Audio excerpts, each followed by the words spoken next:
Tony explains Scott's actual I went into wrestling offense rather than legal offense.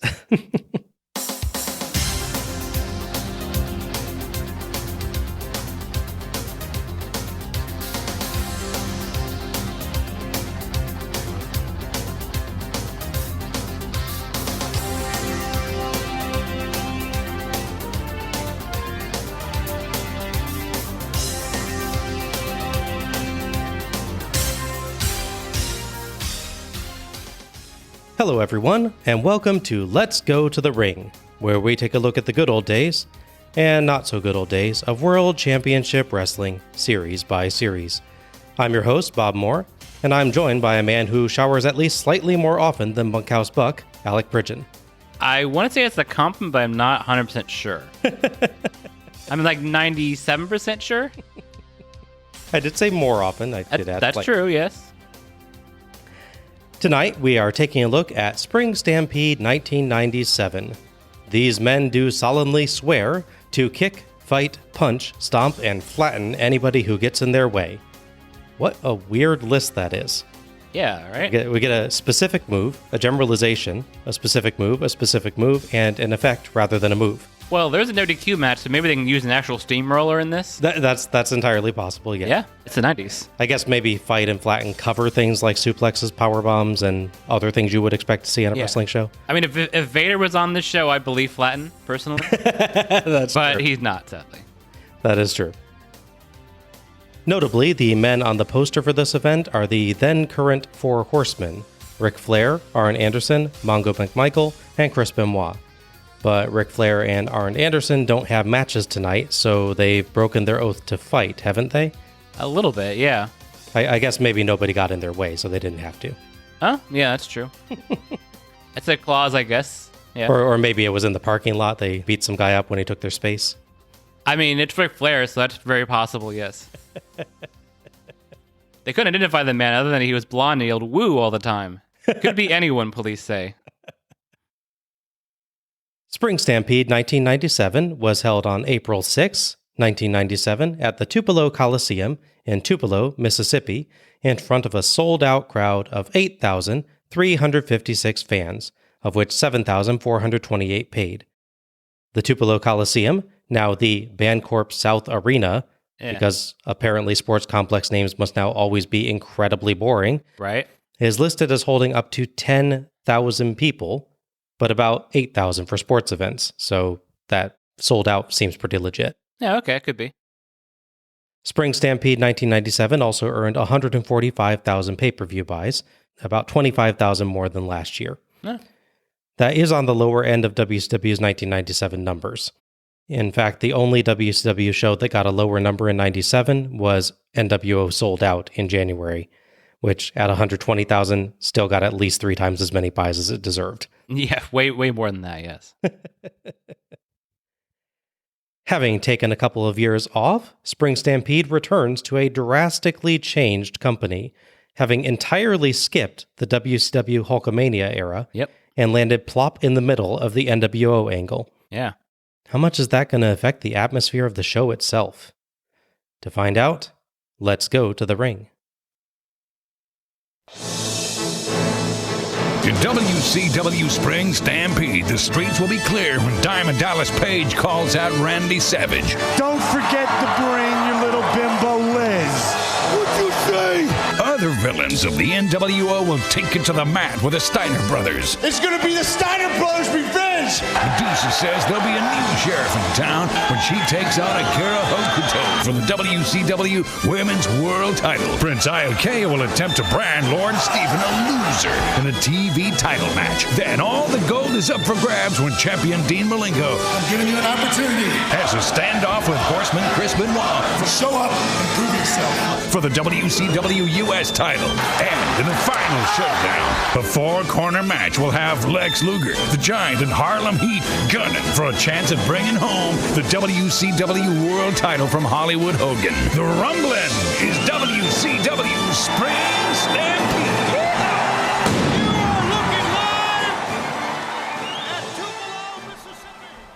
It's clear early on that this show is going to be just as good or even better on theme than last year, as the opening video package features some nice cowboy movie-style music and footage of an Old West town, with the logo of the show done as a wooden sign surrounded by barbed wire. There's even a dust cloud like would be kicked up by a stampede, and the announcer, of course, makes a ton of Western puns and tries his best at a Texan accent. He definitely does, yes. It was interesting him trying to pronounce Akira Hokuto in a Texan accent, right? I did notice that, yeah. That poor guy, like, I'm trying to do a weird voice, and you're going to be Prince Iaukea and Akira Hokuto. Where's Steve Smith when I need him? Yes, exactly. It's really interesting to see that in the midst of supposedly the more serious NWO era, WCW is honestly putting on one of its most fun-loving presentations yet. Yeah, it's true. That carries forward to the awesome stage set. Oh, yeah. Which features giant bullhorns, cactuses, wagon wheels, a covered wagon, and a complete Old West building set that even fires off fireworks in a pattern that makes it look like a gunfight's going on. It is amazing, one of the best sets that WCW has ever done. And the designers clearly put a lot of love into that stage design, so kudos to them. The only downside for me is I'm always worried when there's pyro, because there's so much there. Yes. I'm just waiting for them to set something on fire. Yes, yes. A truly massive amount of fireworks go off from the rafters and ring as host Tony Schiavone welcomes us to the show alongside co-host The American Dream Dusty Rhodes and Bobby the Brain Heenan. Yes, we are in the Tony Bobby Dusty era. Or in gold for commentary, at least. Yes. Or what happens in the show. It's a shame that since we skipped 96, I probably only get one show with this trio this series, though. Oh, yeah, that's true. Their desk is wonderful. Oh, yeah. Wood colors, a wooden sign with the same Spring Stampede logo emblazoned on it. It's just a good Western look that really fits the show theme. Mm-hmm. It's a shame the commentators didn't get dressed up in that style, too, though Heenan is at least wearing a bolo tie. Yeah, it's weird that he's the one that committed to it, not Dusty. Yeah, you'd think that... I imagine the cowboy hat would have made the headset really awkward. Oh, yeah. Tony goes over the Four Corners tag match. That's going to be Booker T, Stevie Ray, Lex Luger, and the Giant, and they're fighting for the right to face World Champ Hollywood Hogan.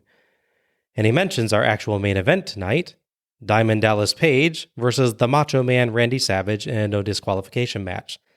So that is a big change in the intervening couple of years since the last show in this series. DDP went from the opening match in 94, where he wasn't even featured in the intro video, to the main event and focus of the show in 1997. Mm-hmm.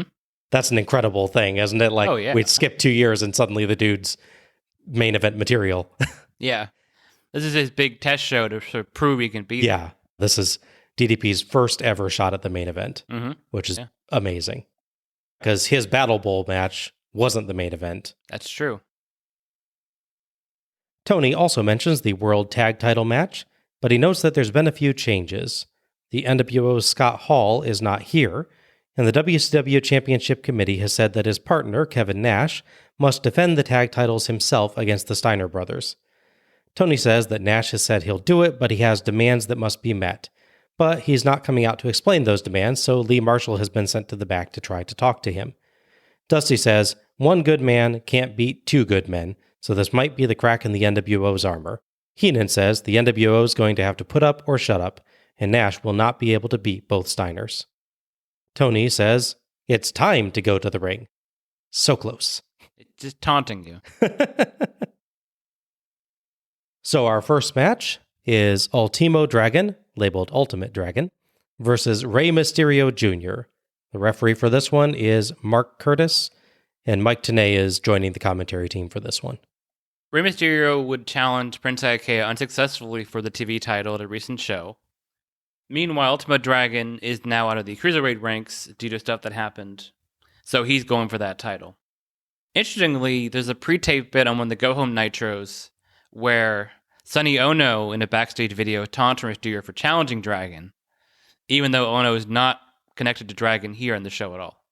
Even in the video package, it's not the two of them together, it's just Ono in the backstage doing that, so there's a disconnect there in the story for sure. Interesting. Ultimo Dragon wears bright blue today. That really pops. Tony calls him Ultimate Dragon, then experimentally corrects to Ultimo, but no one seems to bite, so he goes back to Ultimate. Yeah. The guy's worked for the company for like 3/4 of a year at this point. They should know his name. Yeah. What's funny is on a later show, I watched part of the Clash that happens in August for another reason, and they made a video package where he actually explained his name. Like he has to really explain to the audience and hopefully gets the commentators. Explaining that he's Ultimo Dragon because he's the final student of Bruce Lee. Right. So he's the last dragon. Yes. Mysterio comes out in black and white with a half black, half white vest. Oh, he's joined the NWO. No, not really. But it is kind of funny that WCW didn't restrict that color scheme from use outside of the NWO angle. Yeah. Since it like starts having intense meaning when you see someone come out in black and white, you'd think they'd say, don't come out in black and white. Right, yeah. Makes perfect sense, yeah. Dusty talks about this being Spring Stampede, where you used to gather all the hosses together and the young colts got a chance to run with the big studs. Used to? There's only been one show before, and it didn't really have a theme of new wrestlers fighting established ones at all. Of all the matches on there, maybe Austin versus Muta? Yeah. That's the only one I can think of.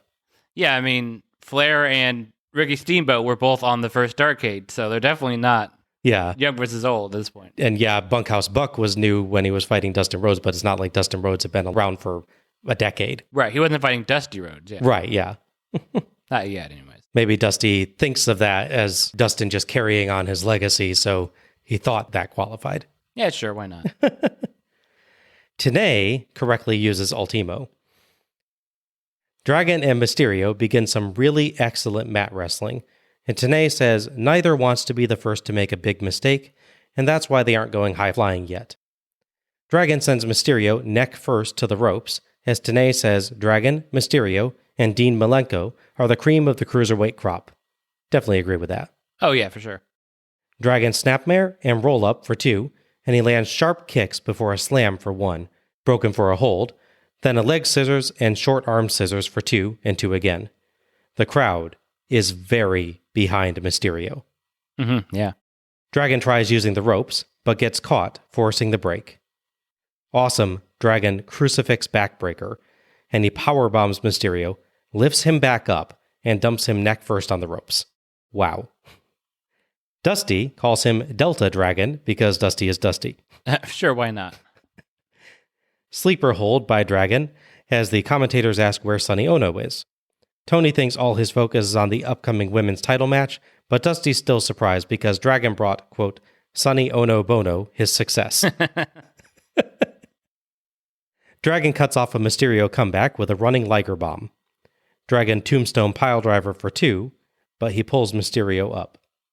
Mysterio spinning wheel kick, but Dragon recovers faster and he makes him pay with vicious kicks to Heenan's delight. Dragon suplex and more holds, including an elevated surfboard into a pin where it's actually a bit unclear who's down for 2. Yeah. The commentators even, I think, mentioned, Dragon might have been the one that was getting counted out there because both his shoulders looked down too. They did, yeah. They go outside, but Mysterio reverses a barricade whip and runs back in to try and take a few moments to recover. But Dragon's right back for another sleeper, and Mysterio escapes and grabs his own sleeper to a massive roar from the crowd. Oh, yeah. I don't think a sleeper hold has gotten cheers that big since Roddy Piper was in the height of his popularity. That was amazing to hear. They definitely have built and built and built to Mysterio making a comeback here. Yeah. Dragon back suplex, but Mysterio backflips over him and spin wheel kicks him out through the ropes. Mysterio fakes a dive, kicking a ringside camera by accident. You can hear a thunk. Yeah. And then springboards off the top rope to flip down onto Dragon once he thinks he's dodged. Awesome. As they go back inside, Tony announces that Lee Marshall has reached Kevin Nash's locker room, so we go to split screen. Couldn't we have timed this for the sleeper holds earlier? Or, after the match? Nah, no time for that. Marshall knocks, but he gets 6 instead, who mumbles something inaudible and slams the door. Dusty theorizes he said, I'm slamming the door in your face. Meanwhile, Mysterio hits a springboard front flip into the ring for 2, and we're back to full screen as he hits a guillotine leg drop for 2. Rapid counter sequence in the corner, and Dragon drop kicks Mysterio into the ring post and out to the floor. Dragon drop kicks through the ropes, skins the cat, and hits a crossbody to Mysterio on the floor. Mysterio flips over a Dragon suplex back in. regular suplex that is done by Ultimo Dragon, not a dragon suplex. Yes. But Dragon counters a springboard moonsault with a dropkick in midair. Wow. Mm-hmm. Giant swing by Dragon, but Dusty notes that he's ended up a wobbling himself. Mysterio counters a charge with a cartwheel leap hurricanrana for 2, but Dragon reverses for 2, then flips over a back body drop and hits an enziguri for 2 as Tenay name drops Inoki. Of course. Hard clothesline into a Dragon super hurricanrana for 2, but then a fast counter sequence ends with Mysterio countering a Dragon suplex, that's awkward to say, A bit. with a roll-up for 2, reversed by Dragon for 2. Mysterio ducks a Dragon spin wheel kick and hits a springboard hurricanrana for the 3 count and the win. Dragon looks shocked, and Mysterio quickly rolls out and collapses by the barricade, where Curtis comes to raise his hand. Mysterio walks around ringside getting congratulations from the fans as we get replays of the Super Hurricanrana and Mysterio's winning springboard Rana, and Tony says goodbye to Mike Tenay. Thoughts on this one? That was a really strong match. To the point you made before, they really built up to Mysterio's comeback here. I think long-term it works, but if you're viewing the match sort of in real time, they definitely draw that intro bit out where he's getting beat up all the time. Mm-hmm. So it's not really a negative because, like I said, there is payoff to it. It's not like going back to Starrcade 97 where it's Sting being beaten up in this one-sided thing and doesn't really ever get the proper, response there. Right. But yeah, just going on early on, you really don't quite get the match you're used to, which is not necessarily a bad thing. It's a different kind of match. It's definitely a really good match as far as the action goes. It's nice and varied. They make sure to have nice hard-hitting strikes and counters and everything. It's thankfully what you'd expect from Mysterio and Ultimo Dragon. It's not a disappointment, which is definitely good to start a show with something this strong. Yeah, no surprise here given the participants, but this was one heck of an opening match. I really liked that while they could have easily just started with their flipping and flying and already had something great, instead they started with some nice mat work and counter wrestling to show that they were both more than just acrobatics. Yeah, I can see that, yeah. From there, there's loads of creative and intricate acrobatic moves and hard hits that made this one an engaging watch. I do agree with you, though. It feels like they maybe spent a little too long with Mysterio taking Dragon's offense for the first half of the match. It never seems to lose the crowd, though, and indeed they roar every time Mysterio even hints at a comeback. Mm-hmm. So it clearly was working the way these guys intended. I just felt like maybe, like you, it went on a little bit long there. Right. I really enjoyed the match story, highlighted quite well by the commentators. Dragon wanted to truly prove himself better than Mysterio, so he actually bypasses some of his chances to win to try to break Mysterio's spirits, which gives Mysterio the chance he needs to turn things around. An exceptional and very well-performed opener with two of WCW's best. There's nothing involving Mysterio and Dragon, sadly, on the next show. We already done the show that follows this. Yes. And we have Mysterio versus Yuji Yasuoka. Right. Who sadly only makes the one appearance on pay-per-view, which is kind of weird, but that was a pretty good one, though, as I recall. Yeah. That was neat. There is more involving Dragon, but that involves a ladder match, so I'm saving that. Okay. Tony throws backstage to Lee Marshall again, and he goes to knock on Nash's door again. Doug Dellinger and security are around as well. Six answers the door, and Marshall asks for Nash, saying he was promised a statement. But suddenly, the Steiners arrive, trying to push past security. Scott Steiner bellows at Nash as he shows up. Nash asks if it's an ambush, and Marshall says it's not, it's his chance to air his demands. Nash says he's got no problem taking on both Steiners, but he wants Nick Patrick as referee. He tells the security team to hold Scott back, then spits on him, so an enraged Scott tries to push forward and gets maced by Doug Dellinger. Yeah. Dellinger is no longer messing around. You will comply. Yeah. Yes. Scott screams for Rick as cops slap on handcuffs and hold Rick back so he can't interfere. I haven't gotten the full story in this, but basically Scott Hall just kind of hasn't been around. Like, not even just not booked in the shows. He's just kind of an AWOL, unfortunately. Which has been mentioned on TV and the Nitros going forward. They ask about why he's not there. So it's not like they're trying to ignore his absence. Unfortunately, I guess they may have thought he would be back by this show so they could sort of move on normally. But unfortunately, he's not. So they sort of come up with this elaborate way to change the story around last minute. Yeah. A little bait and switch, but forced by Hall. Yeah. So obviously this is there to just resolve the Scott Hall situation and get the revised match plan going, like you said. Mm-hmm. I think it's a decent enough way to do it. You get Nash manipulating the Steiners into doing something stupid. I do think he's maybe a bit too obvious about it. The cops and security guys should clearly recognize what he did and arrest him as well as Scott. Yeah. Both escalating the situation. Sure. But for getting to the match that they feel like they have to do now, this works. The only thing that's muddled a bit with that is, so Doug Dellinger is there as like officially WCW security. Right. But then there's like the arena security's there, and there's actual cops. So there's like 3 different levels of security here in this tiny hallway. And the thing ultimately hinges upon Scott bumping, or they never really like punches one. No. But making some sort of physical contact with a cop there in the midst of like 20 people in like a tiny hallway. Yes.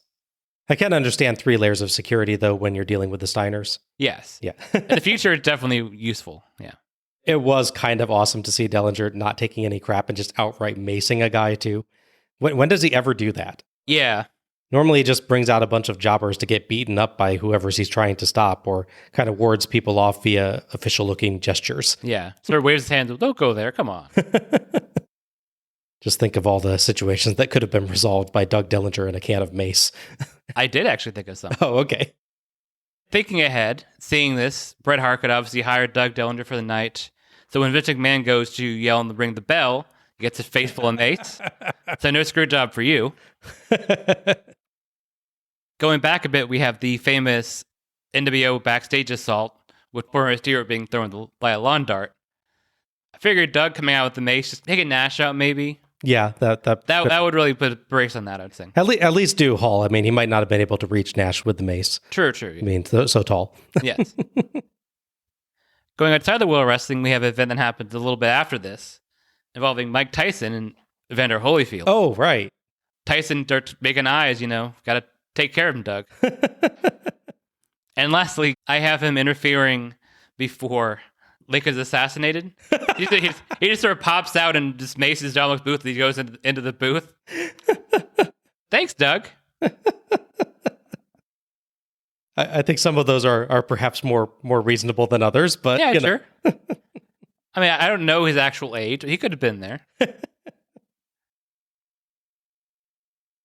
We go right to our second match, which is Madusa versus Akira Hokuto with Sonny Ono for Hokuto's WCW Women's Heavyweight Championship. The referee for this one is Mickey J. And Lee Marshall is joining the commentary team for this one, having thankfully escaped being maced himself. As you may recall, about a year or so earlier, Madusa left the WWF when they weren't promoting the women's division. So eventually, WCW decided to, make one again, having a big tournament involving a bunch of Japanese wrestlers, 2 of which were both Akira Hokuto. Yes. One in a mask and one as herself, because they couldn't fill 8 people, apparently. And of course, they didn't give the title to Madusa, which I'm sure she loved when they told her that one. She's like, oh, I don't get the title after, I threw this other title in the trash for you and all that. And they were probably like, well, you have a history of throwing titles at trash cans. It's like, you told me to. Yeah, at your request, you in fact paid me more money to do so. You allegedly paid me an extra, 5-6 figures, I think, for that. You know what? For that amount of money, I'll show up and throw a title belt in the trash anytime someone wants. Yeah. So following that, Akira Hokuto was mostly absent from Nitro and the shows. Obviously, she's busy in Japan, where she works there. So the story they've been trying to build up in recent times is that she's refusing to come back to America and defend the title, which theoretically would build up to a cross-promotional show where Madusa goes to in Japan, but no, it'd be too interesting. So instead, they just set this title matchup on this show. So naturally, bearing in mind that she won't come in the title in America, it's a big deal that she's going to fight Madusa.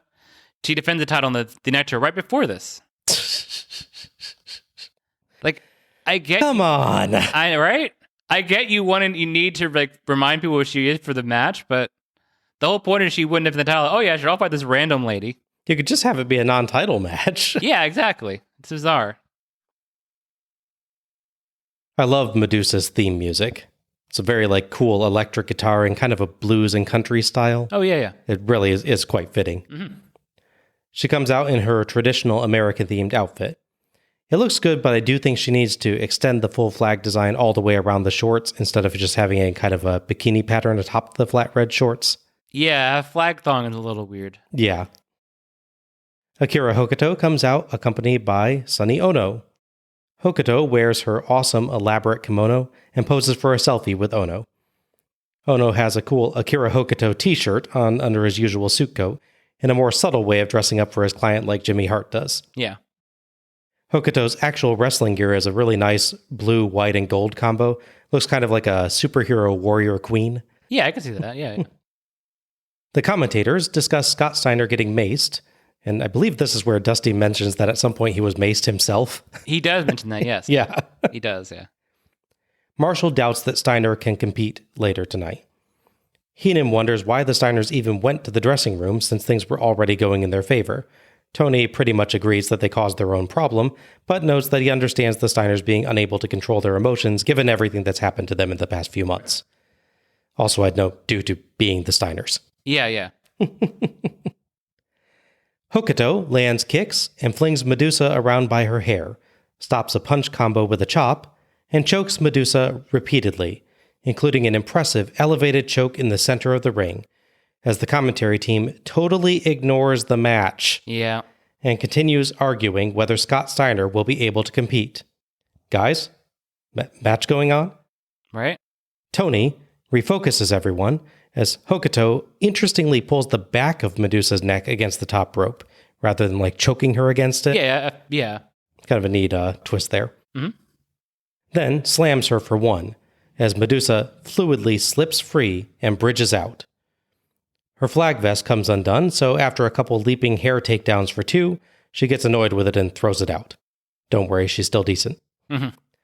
Hokuto up top, but Madusa hits a cool handstand Frankensteiner. Tony confesses that he didn't even notice that Sonny Ono had entered along with Hokuto. And Marshall brings up Hog Wild last year, where Ono represented Bull Nakano. That would be Hokuto's teammate from Collision in Korea. Yep. Hokuto bites Madusa, then stands on her leg, earning a lecture from Jay. So Ono punches and chokes Madusa. Marshall gets in a great line, wondering if we'll ever get to see Madusa in a singles match.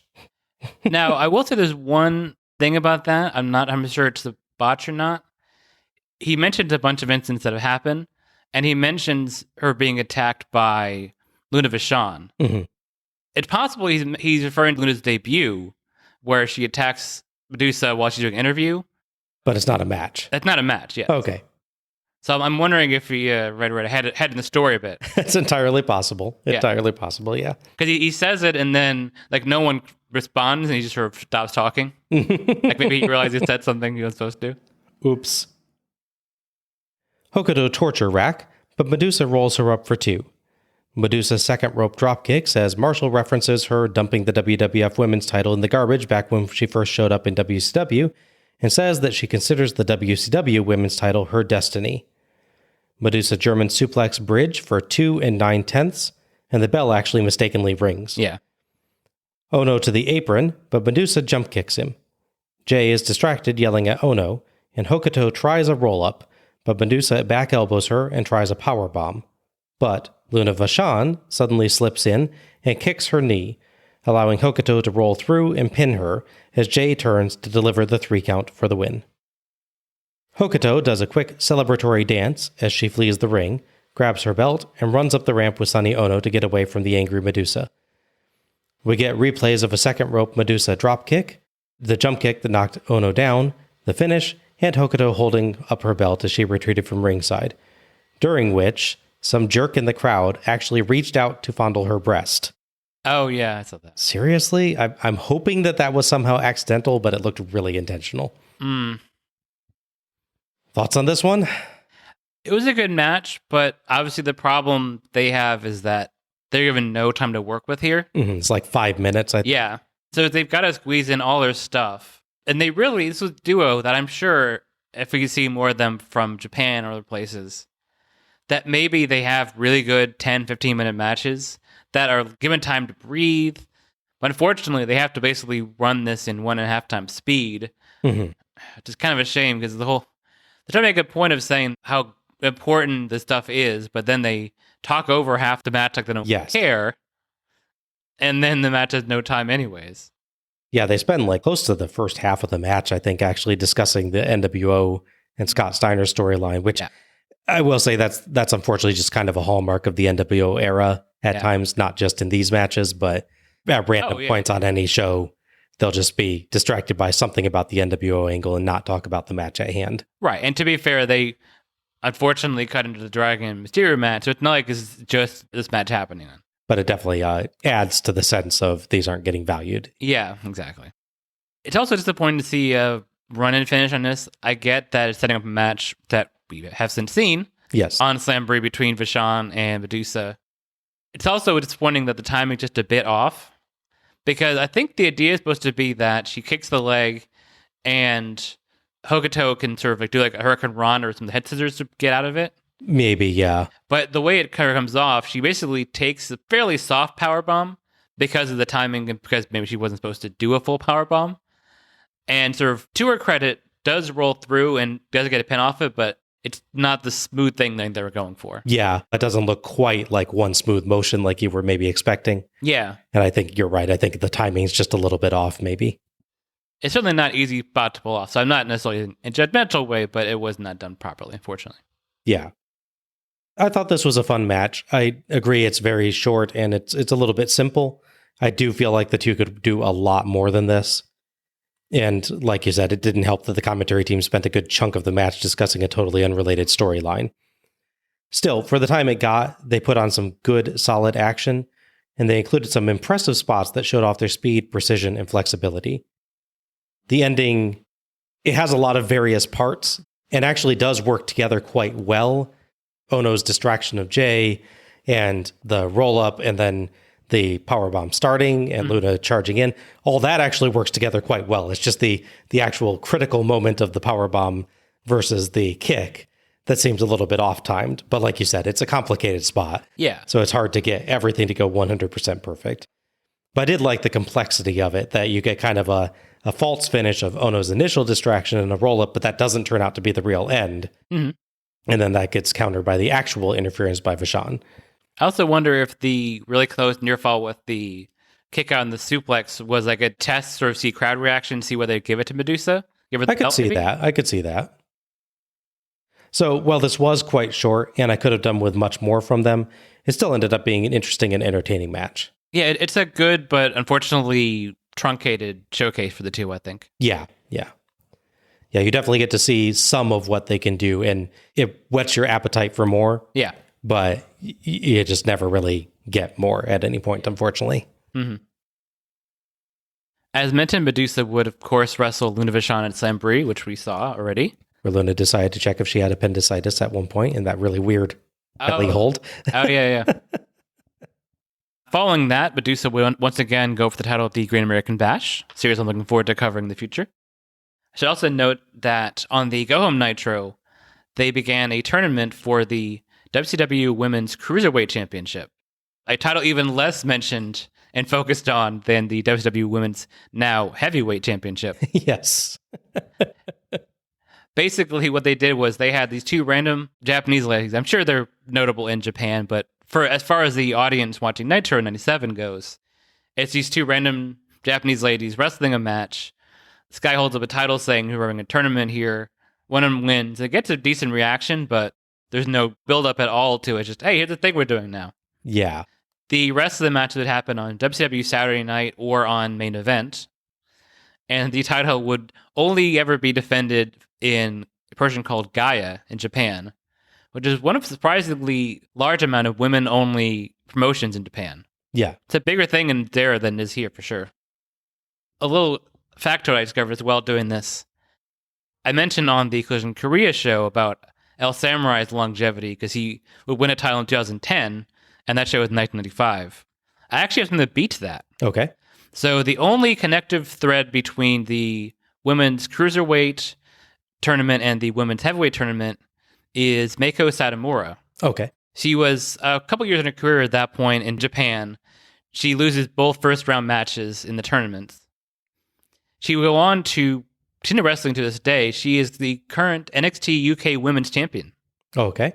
So she's holding a title right now in WE. Wow. And this is 1997. Yeah. Yeah. Okay. Yeah. What? 24 years? Yeah. Wow. Okay. More power to her. That's impressive. Yeah, right?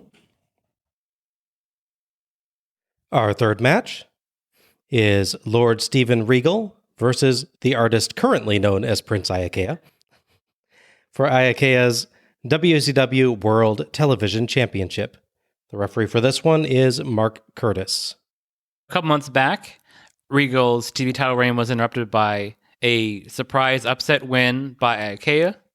The story they're going with is that no one thinks he can hold on to the title, but he's managed to do so pretty successfully so far. Mm-hmm. He's wrestling regularly on TV, as you would imagine, with the belt, and actually fans on pay-per-view, which is pretty good. They just sort of put it off for a bit, but Regal is now getting his sort of mandated rematch from this. It's notable on the Go Home Nitro, he actually loses the match to Chris Jericho. Oh. Back when he's full Lionheart, babyface, come on, baby. Yes. Vest wearing, rock and roll lyrics quoting Jericho. Teen movie theme, entrance theme. Yeah, exactly. He wouldn't take that loss well, so he would beat up Jericho, followed by a parade of cruiserweight and cruiserweight style jobbers that would come out conveniently one by one, like it's a kung fu film. Yes. Wait their turn. Among them, you would see Joe Gomez. All right. His tag partner, the Renegade. Yes. Who's still around. And a pre-flock Billy Kidman wearing regular wrestling gear, which surprised the hell out of me. It is a rare thing, but definitely something you very occasionally see in the early years, yeah. Like he's not wearing a tank top and shorts? I don't get it. What's going on here? Who are you, sir? Yeah, right? It's bizarre. I was like, that looks like Billy Kidman, and it says Kidman on his tights there, but that can't be Billy Kidman. Is that like a Joe Kidman I'm not aware of? He's dressed like an actual wrestler. What the heck? Yeah, it was very strange.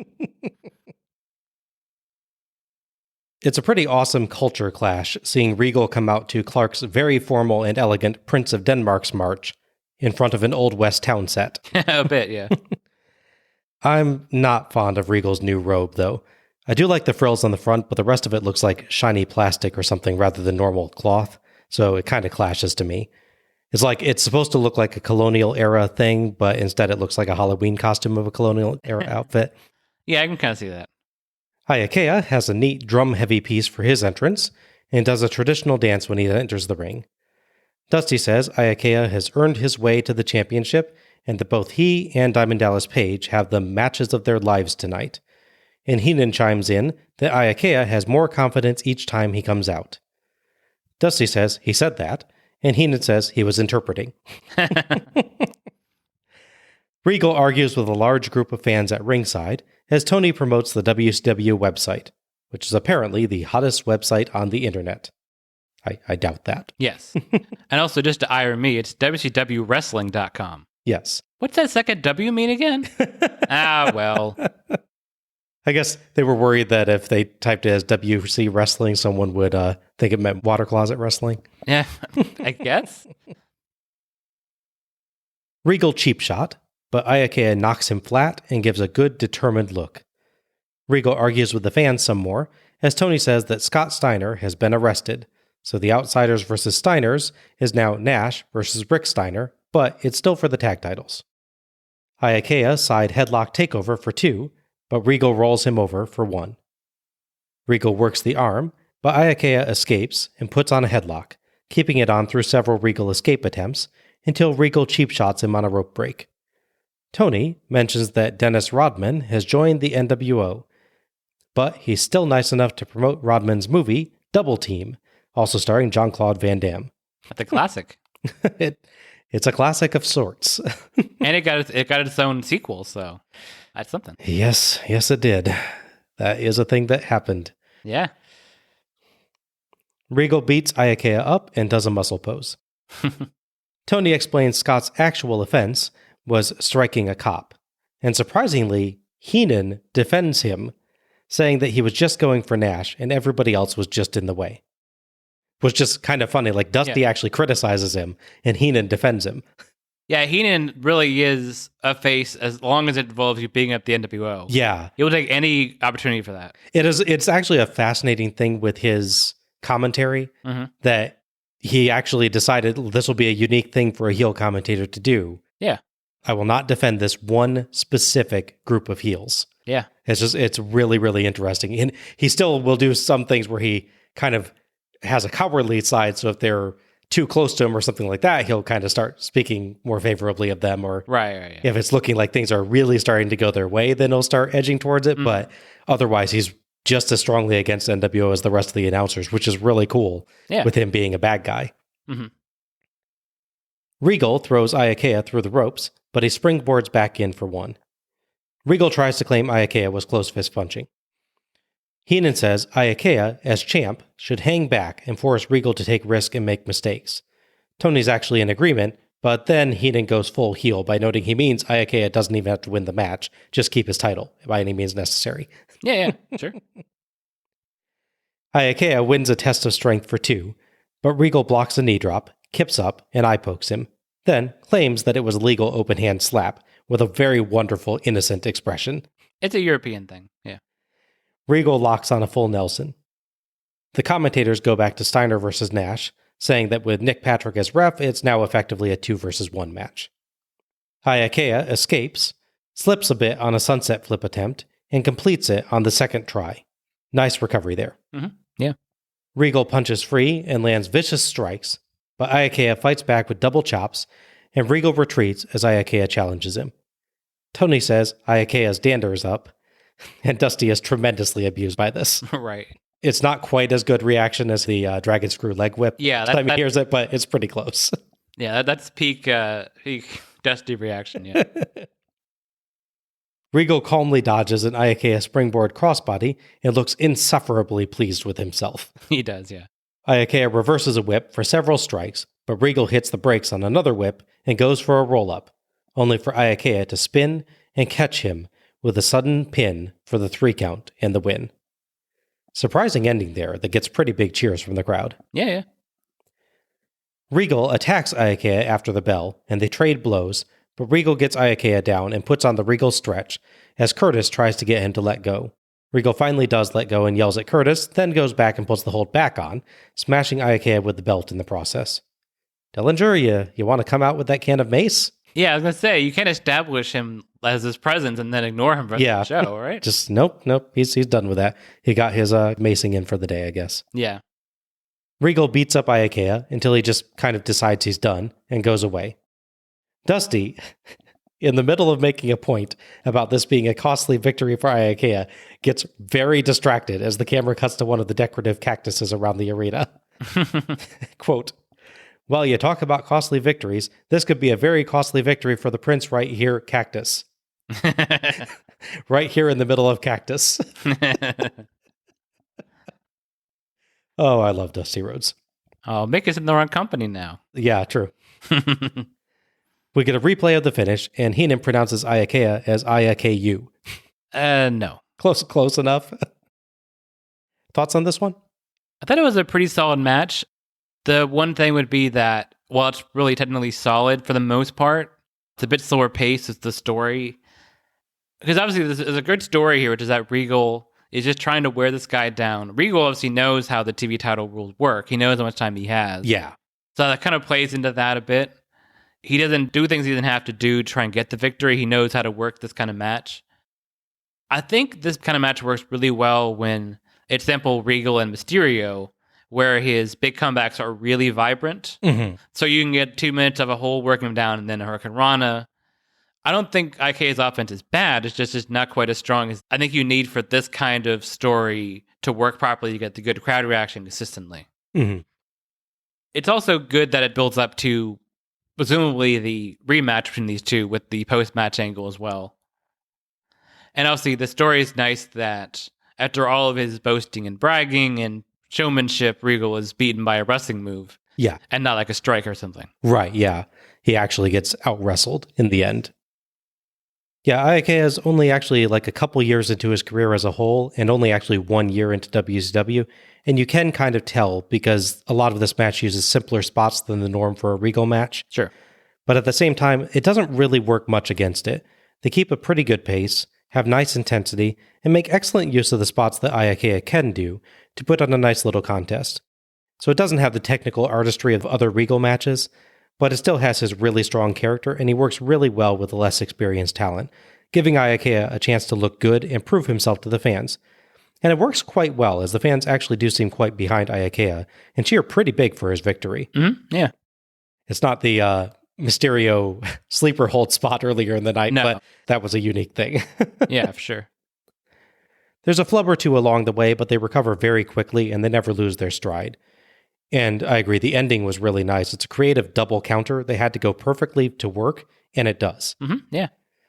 All told, I quite enjoyed this, and early Iaukea has very clear potential. Yeah. Please ignore Slamboree 2000. Yes. On the following Nitro, we will get a match between Steven Regal and Mysterio, which would end in Mysterio being beaten up pretty badly by Regal, who's still enraged by what happened on the night before. And the post-match shenanigans, Regal would also beat up the Prince, who would come out to try and help Mysterio. Later in the same night, Iaukea would still go for his mandatory title defense against Ultimo Dragon. Okay. So despite seemingly that match angle opening the show being about who's going to challenge next the title, it's the guy that lost the match. I mean, it wasn't officially a tenders match, but it's kind of weird that Mysterio doesn't challenge for the title again, and the Dragon does. It's about what happened. Yeah, you'd think that you'd go for the guy with more recent victory, but... Yeah. So in that match, Iaukea comes out with his ribs bandaged up, an idea that I'm sure he learned from someone backstage. And as you can imagine, fighting Ultimo Dragon with banged up ribs is not good, and he would lose the TV title to Dragon. Okay. Seemingly, all this build-up with the post-match angle and Regal and Iaukea doesn't actually go anywhere. That's unfortunate. Yeah. At least not for the title. Maybe they have follow-up matches non-title, but yeah, it's kind of a shame that there's not a follow-up story to that. Yeah, especially with them doing quite a bit to establish Iaukea here. Yeah. As a good talent. You'd think that they'd kind of push the story a little bit forward. And further establish him, but unfortunately they're taking the title off of him even. Yeah. Literally the next night. Yeah. Dragon's a good choice for a TV title holder, obviously, so I had nothing against him on that, but No. It does feel like Iaukea kind of gets interrupted then in his build. Yeah. It's like, look, he can survive all these challenges. Oh, no, he can't now. Yeah. We cut to Mean Gene Okerlund in front of the Old West Town set, and he runs through the announce crew for the night and shills the hotline with news of a new click and a car accident, though he is nice enough to say everyone was okay, so good to know. 1-900-909-9900. He brings out Ric Flair, sadly in boring jacket, denim shirt, and khakis rather than bejeweled robe. Aw. Though it does fit in a little bit better with the Western set's colors, I guess. Sure. Amusingly, Gene says Flair is river dancing as he struts around. 90s. This one is quite a lengthy segment, so I'm just going to recap it rather than play the audio. Makes sense, yeah. Okerlund asks Flair about his imminent return. Flair says hello to Tupelo and says 2 things happened tonight. The horsemen that are functioning, that's Mongo, Jarrett, and Benoit, walk the aisle horseman style. And 2, the Nature Boy has the doctor's orders to return May 1st. He's ready to be back in the game. I should point out that's not something that happens tonight, Flair, but whatever. Yeah. He talks up Steve Mongo McMichael, Chris Benoit, and Jeff Jarrett, who he calls a bit of a pretty boy. He talks about Arn Anderson's upcoming surgery and says he knows the Enforcer will be back to walk the aisle again. Gene says he and all the fans wish Anderson the best. He asks Flair about Roddy Piper, and Flair says Piper is the hot rod, and notes that Kevin Green was given permission by the Carolina Panthers to wrestle in WCW. Flair says he and Green have mutual respect. Really? Yeah, what's that based on? And he invited Green to wrestle alongside him, and Green said yes. He says Hogan's the only thing missing. So he challenges Hogan, Hall, Nash, Savage, etc. to a match on the 18th, i.e. Slamboree. Mm-hmm. He won't guarantee victory, but he'll guarantee a workout. Gene calls Eric Bischoff a little dirtbag. Flair says the last thing that he'll do in this sport is beat up Eric Bischoff with basically all of his limbs bound. Flair has a lot of stuff to cover on this one, and maybe some of it could have waited till Nitro. Yeah. But I do appreciate that even in the midst of making challenges and talking about his future return, he and Gene have time to build up the horsemen that are actually fighting on this show. Yeah. And even to wish Arn Anderson well for an upcoming surgery. Mm-hmm. Absolutely. Though Arn actually does show up on the show briefly later, this is the period when he was legitimately having some big medical problems, including his left arm entirely giving out on a few occasions. It would eventually lead to his retirement a few months after the show as he realized that further impacts would risk paralysis or death. Yeah. He was hoping the surgery would fix the problem, and unfortunately it didn't do enough. Yeah. I think he tells one story I remember of him working out, doing fine, and then someone comes up and just says, "Hey, Arn," and slaps him on the back, and his arm just ceases to function. Oh, I heard that story. That's just I can see that just being the terrifying moment where you realize I need to be done. Yeah, absolutely. Otherwise, Flair does a good job building up his return and the Slamboree match that he's going to have, even if he does get the eventual participants slightly wrong. It's still weird to hear Flair talking about mutual respect with Kevin Green, though. He bribed Kevin Green's friend to betray him less than a year prior, and Green is clearly not over it, considering he's going to fight Mongo for revenge 2 months after this. He just, I guess, forgot who did the bribing. Or maybe he considers Flair some kind of benevolent trickster god who tests mortals to see if they are worthy. Thus, Flair was just performing his duty, and it was Mongo who was found wanting. If anyone could pass as Loki, it would be definitely Flair. Yeah. He could easily do a Loki role, yeah. Oh, yeah, 100%. Yeah, I thought it was pretty good. I'm always wary of interview segments just to build up other shows on a pay-per-view, because obviously at this point it's different because we're watching it much later, but in 1997, you're paying to watch the show, and I guess you are paying to see Flair, but it seems like kind of a time filler a bit. It's entertaining time filler, and it gets storyline across, but I'm always wary of just pure interview segments on pay-per-view, because pay-per-view is for the matches. When it's not an interview segment about the match that's happening right, in the yeah, show. That's true, yeah. Yeah. Like a caveat there, yeah. Even then, there's a couple of shows where they'll have interview segments about a match on the same show. I'm like, I feel like you don't need this also. It needs to add something. Yeah. Yeah. Yeah, I feel like this was a perfectly good segment that probably could have just been done on the next Nitro. Yeah. You know, like we said earlier, the women's match got 5 minutes. Mm-hmm. Give this 5 or 6 minutes to the women's match. Yeah. I love Flair, and he does a great job here, but it just feels like this doesn't add something to this show. Right. Yeah, the following Nitro, you get a long, very strange bit where Piper is officially invited and accepts the opportunity for Slamboree. It's very strange. They go in half-shoot sort of joking manner about each other, like we reference weird road stories that no one knows but them. And then the segment ends, I kid you not, with Flair having a random woman, he said he'd seen her somewhere, who's a big fan of him, comes out wearing one of Roddy Piper's shirts. And I guess she's the final payment for him to join the team. I'm like, gee, I'm sure Piper's wife and kids would love to see this segment at home. I mean, he's not known as a philandering guy. Yeah, yeah. The whole point is he would go back home to South Dakota or wherever he lived on a farm with his kids and his wife and lived a very normal life. But it's nah, I'll just bribe him with the woman I found in town. It's very strange. Maybe the bribe actually is just the shirt. Oh, okay. At least he didn't try doing that with Ricky Steamboat, the guy whose theme music actually said Family Man. Yeah. I'm sure he tried it as a heel at some point, but as a face, no. Yeah, yeah. Our fourth match is the Public Enemy, that's Rocco Rock and Johnny Grunge, versus Jeff Jarrett and Mongo McMichael of the Horsemen, with Deborah McMichael accompanying them. Referee for this one is Mickey J. So this one got kind of a bit of a delay due to how Uncensored's card got rebooked at the last minute. Basically, they have been a back and forth thing with these two teams. They keep interfering in each other's matches. There's a whole thing where they fight over the Halliburton briefcase, and there's tables, all the stuff you expect between Mongo and his lovely metal, very dinged up briefcase, which I guess he only has one of, and Public Enemy with their tables. There's actually a bit on one of the Nitros where Public Enemy would actually lose a match to, of all people, High Voltage. Holy crap, really? Yeah, due to the interference by them. The worst thing that happened to Public Enemy until they would go to Sunday Night Heat against the Acolytes, which ended much worse for them. But yeah, so it's kind of weird. They started building this story up, then they stopped it for Uncensored, and then they just started back up again. Okay.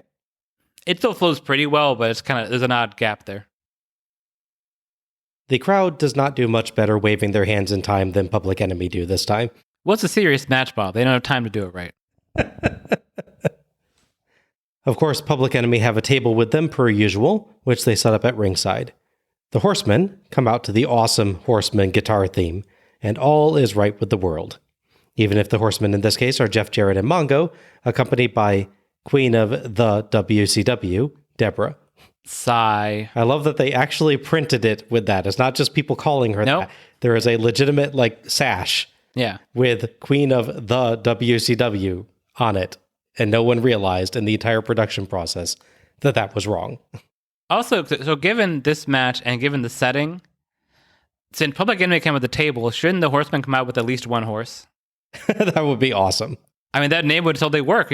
Where's two of us? There's one horse. That's how it works. There you go. Yeah. Nighty-nighty, welcome to Mongo's party, Mongo shouts. I kind of love that man, honestly. Doesn't always make sense, but he's always energetic. Yes. You cannot fault his enthusiasm. That's true. Jarrett's outfit remains terrible. Yes.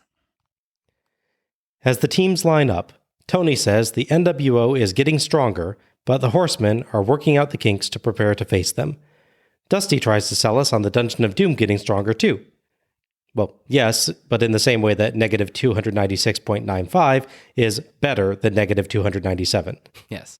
Well, also, the Horsemen just faced the NWO last show as well. I guess prepare to face them better. Yeah.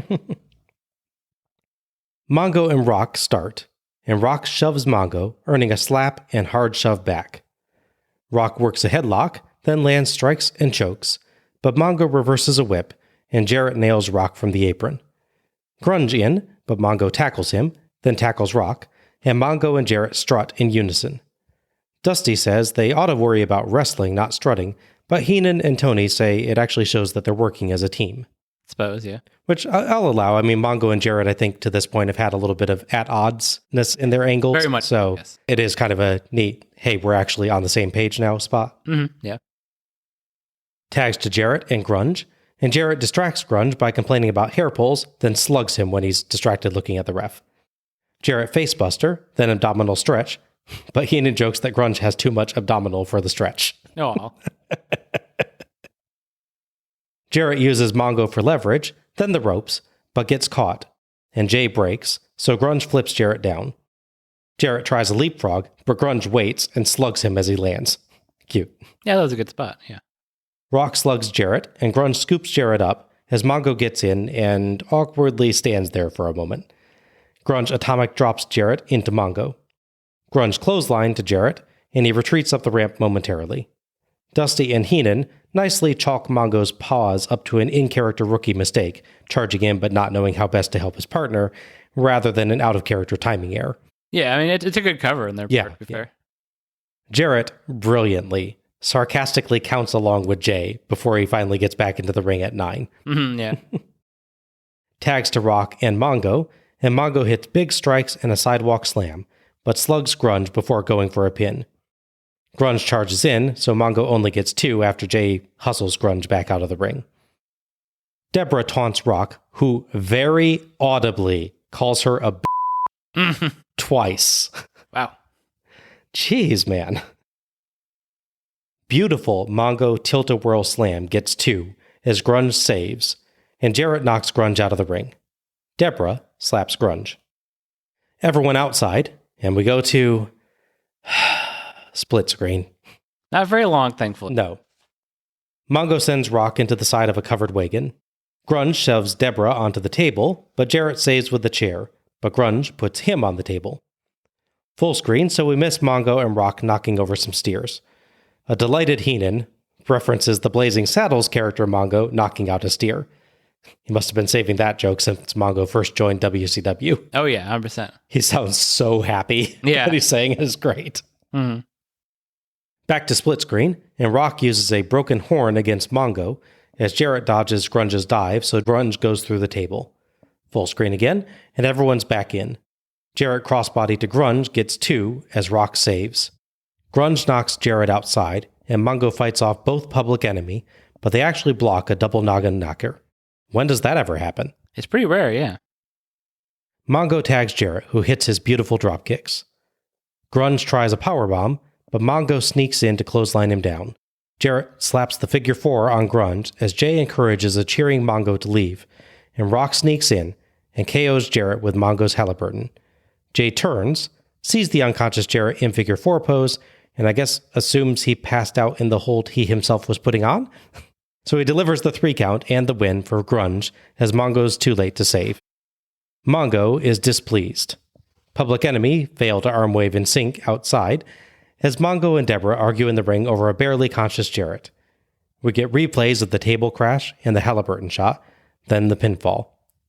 Mickey J could have counted to 50 Heenan jokes. Thoughts? I thought it was a pretty fun, chaotic kind of mess of a match. Especially in one-on-one matches, you really have, it's like a sandwich. You have 2 ingredients, they go together. Hopefully they're ingredients that work together, peanut butter and jelly, that kind of thing. In this case, you have a very complicated mix of things. You have Public Enemy's plundering and brawling, which they do quite well. You have Jeff Jarrett's wrestling skill, which is showing there's drop kicks and his suplexes and such. Those drop kicks are absolutely beautiful. On par with Hardcore Hollies, yeah. And then you have Mongo's just sort of sheer enthusiasm and power. Like I said, it's a very odd mix of things that could definitely, I think, not work. But for me, I actually kind of enjoyed it. They kept the fight mostly in and around the ring area, so it's not like other matches where they just fight everywhere and you can't follow it for the entire match, or for, say, 80% of the match, like a lot of these end up being. I think the idea was they wanted to get everyone sort of thing into the match, so Jarrett gets to show his stuff, Mongo gets to throw people around. You gotta give Public Enemy a brief, outside the ring fight, table spot, just to make them happy. Yeah. Together, it could be just too much and not work, but I kind of enjoyed it, actually. Yeah, I thought this was like the tag version of the previous match. It's fairly simple in design with limited move variety to be careful about the least experienced wrestler in the ring, Mongo. And it also suffers from a couple minor flubs, but because the wrestlers recover quickly, it isn't hurt badly by them. Mm-hmm. Mongo does well with what he can do, and you definitely can't fault his enthusiasm or personality. I think that's one reason that I've always kind of liked the guy, even if he never gets that great at the wrestling side of things. He's always clearly trying his best and having a grand time. Mm-hmm. Jarrett's experienced hand really helps this, as he's able to throw in some more complexity and some subtle story touches to build a sense of strategy and help build up the general horseman plot. And the Enemy's good brawling style helps give this a good, hard-hitting feel. The ending felt a little bit odd. I would have liked Grunge to actually roll Jarrett up or something, but otherwise it was fine. So minor timing issues aside, I agree. I actually really enjoyed this one. They did a good job, like you said, of getting everyone's individual talents or abilities into the match without it feeling like they piled too much into it. Yeah. Despite winning this match, Public Enemy would be bumped to a dark match on the next show, Saint Marie. Yes. Just surprising. On the flip side, Jarrett and Mongo would move on to a U.S. title and cross-sport match, respectively. We cut to Mean Gene in the locker room. The Public Enemy's theme keeps playing quite loudly over the start of his shilling of the hotline. 1-900-909-9900. He brings in Sister Sherry, Booker T, and Stevie Ray, Harlem Heat. I want at this time to have, come on in if you would, Sister Sherry, Booker T, Stevie Ray, the Harlem Heat. Gentlemen, a match that really is turning out to be something else because, I guess, of the high stakes. The winner of this one getting a shot at Hollywood Hulk Hogan and the WCW Heavyweight Championship of the World. The winner of this four-corner match between Lex Luger, the Giant, these two men here tonight, indeed is a big, big match in all of their careers. However, I should point out for the record something different. The way you win this one is with the first pin or the first submission. And Sister Sherry, you may be directing traffic. It's conceivable these two men will face each other. We have everything planned out. We have our strategy down to a minute point. It doesn't matter if they're in there together because we have a plan for that too. We have gone over and over and over again. And no matter which one's in there, we're behind the other. Divide and conquer. I thank you very much, Booker T. We've seen the intensity of the matches here tonight, and I expect the same thing is going to happen in this four-corner match. Let me tell you something, Gene Oken. You out here talking about a clique. The only clique you need to know about is the Harlem Heat and Sister Sherry. See, because what you dealing with here is the brotherhood. It's nonstop from this point on in WCW. We take what we want, and after we take Lex Luger and the Giant, we want the gold, sucker. Hulk Hogan, we coming for you, sucker. Let's pause for a moment to note that the Peacock version, played here, dubs over a grievous error on the part of Booker T. Small error, yeah, oversight. In which that line there did not end with sucka. No. But instead, Booker accidentally called Hulk Hogan the N-word. He did, yes. Booker immediately realizes what he's done and jerks back, briefly covering his face, as Gene rapidly redirects to Stevie Ray. Booker has the biggest frown in the world on his face. He does. Trying to stand there looking tough, but clearly embarrassed beyond belief. Mm-hmm. And Sherry gently pats his head, comforting him, while trying mostly successfully not to laugh. Yeah, right. Stevie Ray is actually an impressive rock, just standing there, not reacting to the whole thing, and nicely carries on with the interview, which gives Booker something to react to so he can distract himself. Mm-hmm. I think it's kind of amazing considering how huge a flub it is, how well they just kind of continue on and finish the segment, kind of a show must go on moment. Yeah.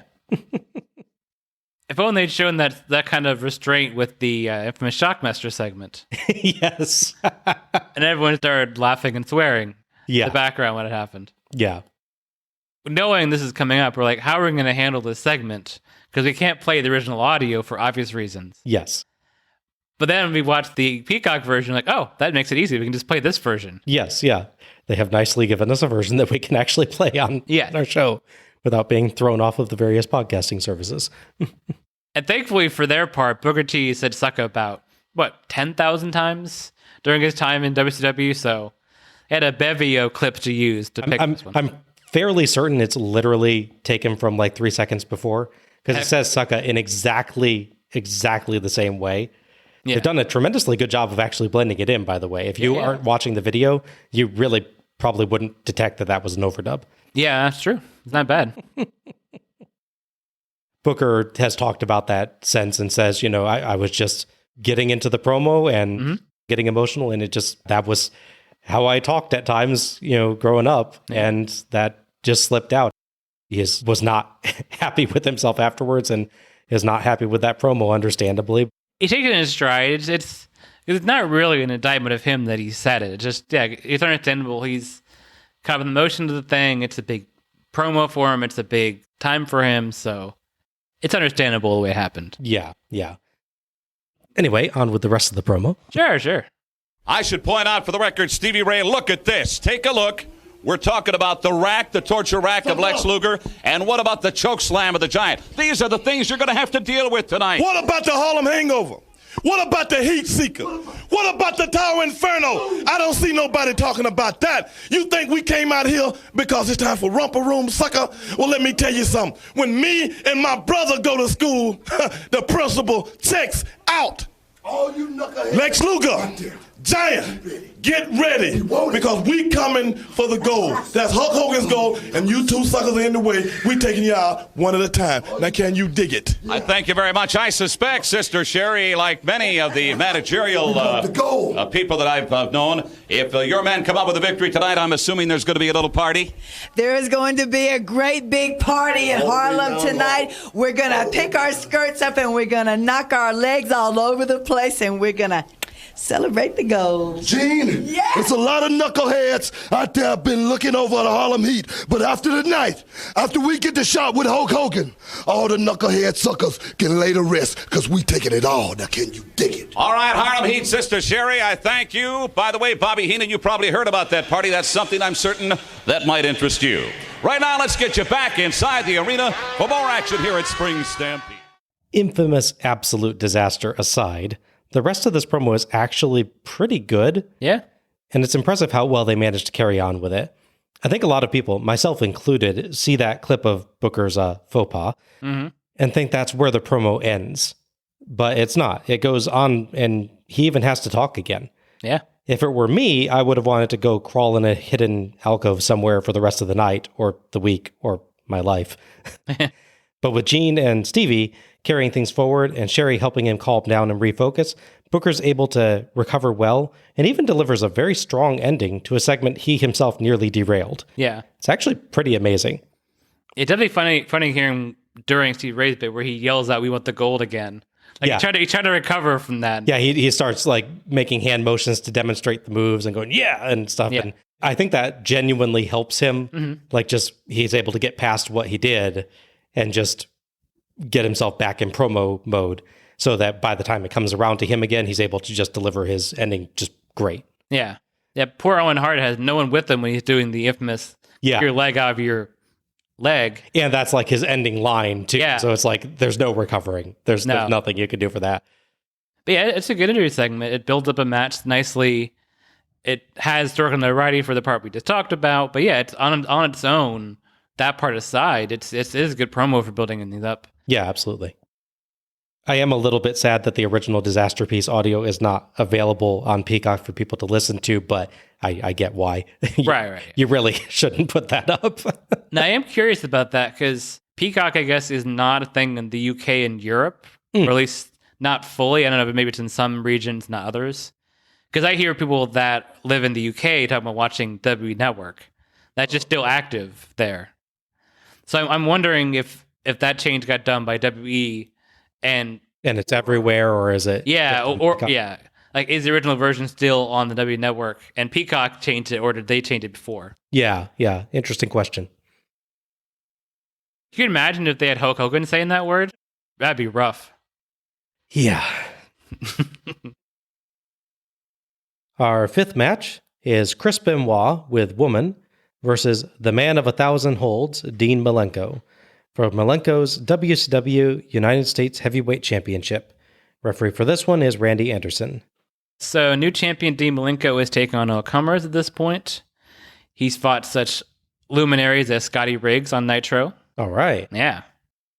Next in line is Benoit, who he has a mutual respect with, the story they really pushed through the commentators and the storyline build up here.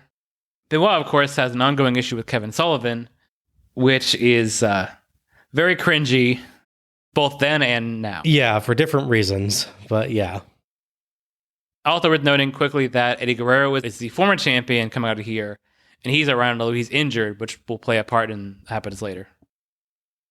Benoit gets the Horseman theme as well, which is actually a little bit rare. Normally, when he's doing singles matches, he gets that kind of weird theme that they gave him. I don't even know how to describe it, but you remember the normal Benoit theme. Yeah. Yeah, it doesn't seem to fit him very well. Yeah. Guess they're building up the Solidarity theme with that. Sure. Woman has a awesome, sharp-angled, studded red jacket. Mm-hmm. Looked like 80s music video kind of thing. Yeah, I see that. She the Eastern kind of thing, yeah. Tony points out a nice touch to the Harlem Heat promo. Harlem Heat, who normally wear the same color outfit, were dressed differently, reflecting that they're both teammates and opponents in their Four Corners match. Yeah, I noticed that too. Good job on that. Yeah. Malenko comes out with the belt and no other frills, as is entirely proper for the Iceman. Yes. The two trade side headlock takeovers, head scissors, and arm drags until Benoit sends Malenko through the ropes to the floor, but Malenko lunges back in before Benoit can take advantage. They get a stare down.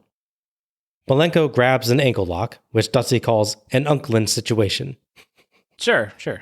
Benoit grabs a crossface, then his own ankle lock, but Malenko is able to wrench harder on his, and Benoit can't hold. Dusty rambles at length about ankle holds and free ankles and hurt ankles until Tony just assures him he thinks he knows what Dusty means. Yeah, right? We've only got the building till midnight, Heenan quips. Yeah, I love that line. So good. Benoit finally escapes, and they collide on a charge as Benoit howls in pain. Benoit's right hand has blood on it.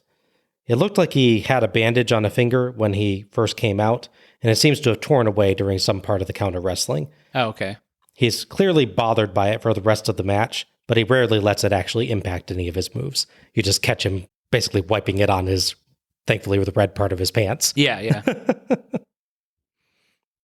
The commentators worry about Scott Steiner. Heenan doubts that it's the first time that a Steiner has been arrested.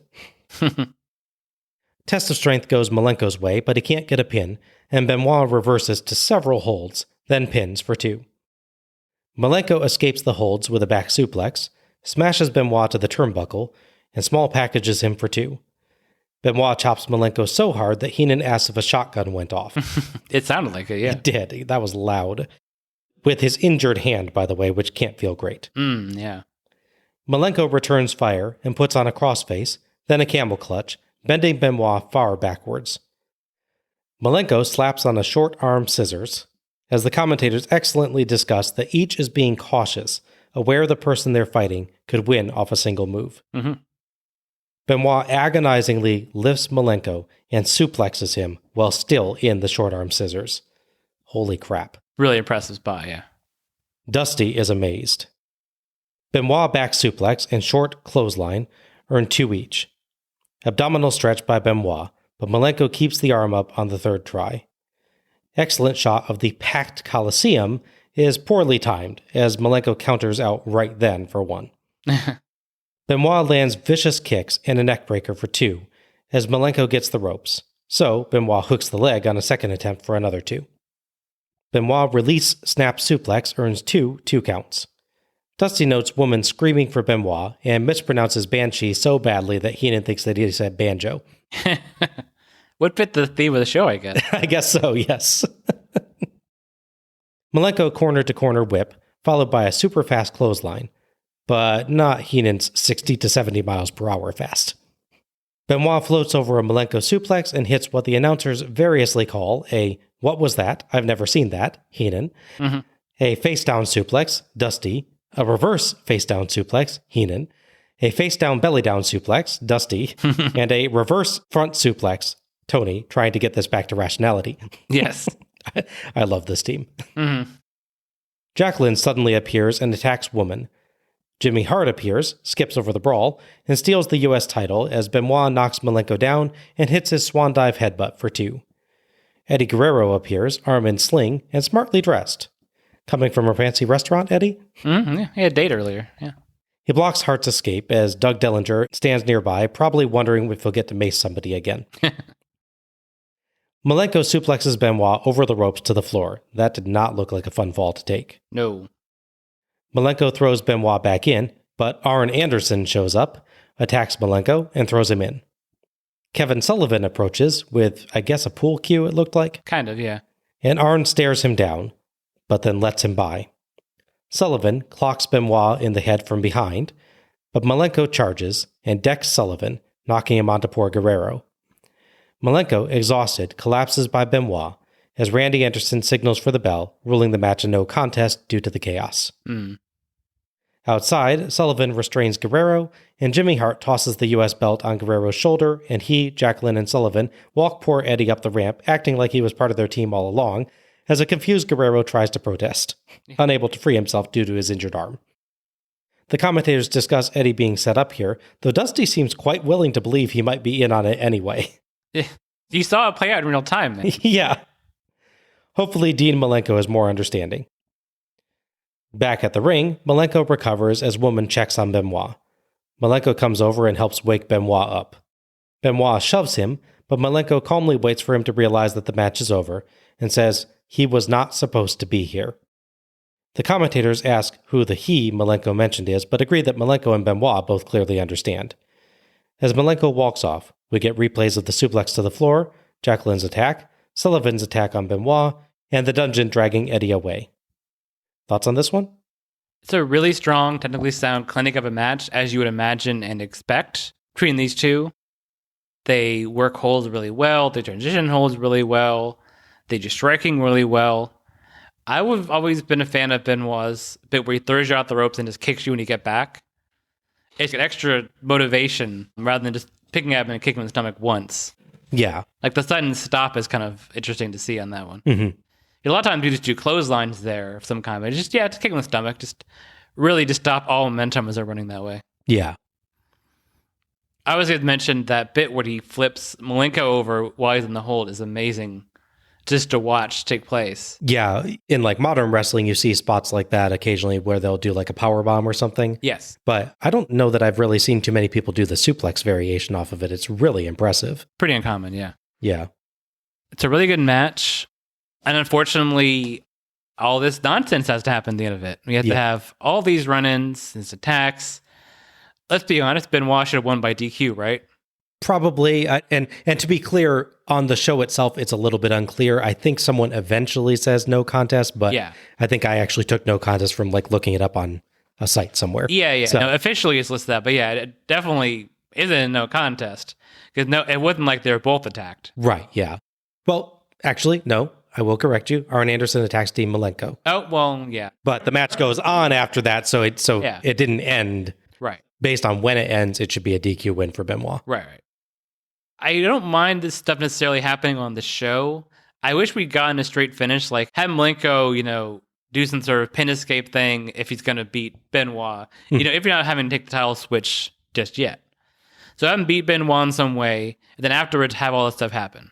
Yeah, do it as like, if you want to continue their angle, do a really close Malenko win. Yeah. I think is appropriate, and then have all this craziness happen outside, yeah. Yeah, it's a shame that this match is so good and then all that has to happen. It really, that's the last taste in your mouth, so to speak, is that. Yeah. Other than that, though, I would say, holy crap, what a great match. Mm-hmm, yeah. These two somehow managed to mix incredible, complex technical holds and counters, brutal strikes, innovative power moves, and strength feats, and tie it all together with a story that still left you feeling like, despite all the brutality, they respected each other rather than hating each other. Mm-hmm. It was intense in a competitive sense, rather than in a deeply personal sense, which was quite a neat feat. Having emotion in a match without making it actually a good guy, bad guy thing. Yeah. But just about proving yourself the victor in pure competition, a ferocity born not of hate, but of desire for greatness. Mm-hmm. Yeah. Excellently done. I do agree, though I wish it could have had a full ending, because it was epic up to those final moments. Yeah. But the no contest finish, I do feel like serves to throw in some intriguing storyline possibilities at least. So even if it isn't my preference for an ending, I can forgive it. The match up to that, though, pure brilliance.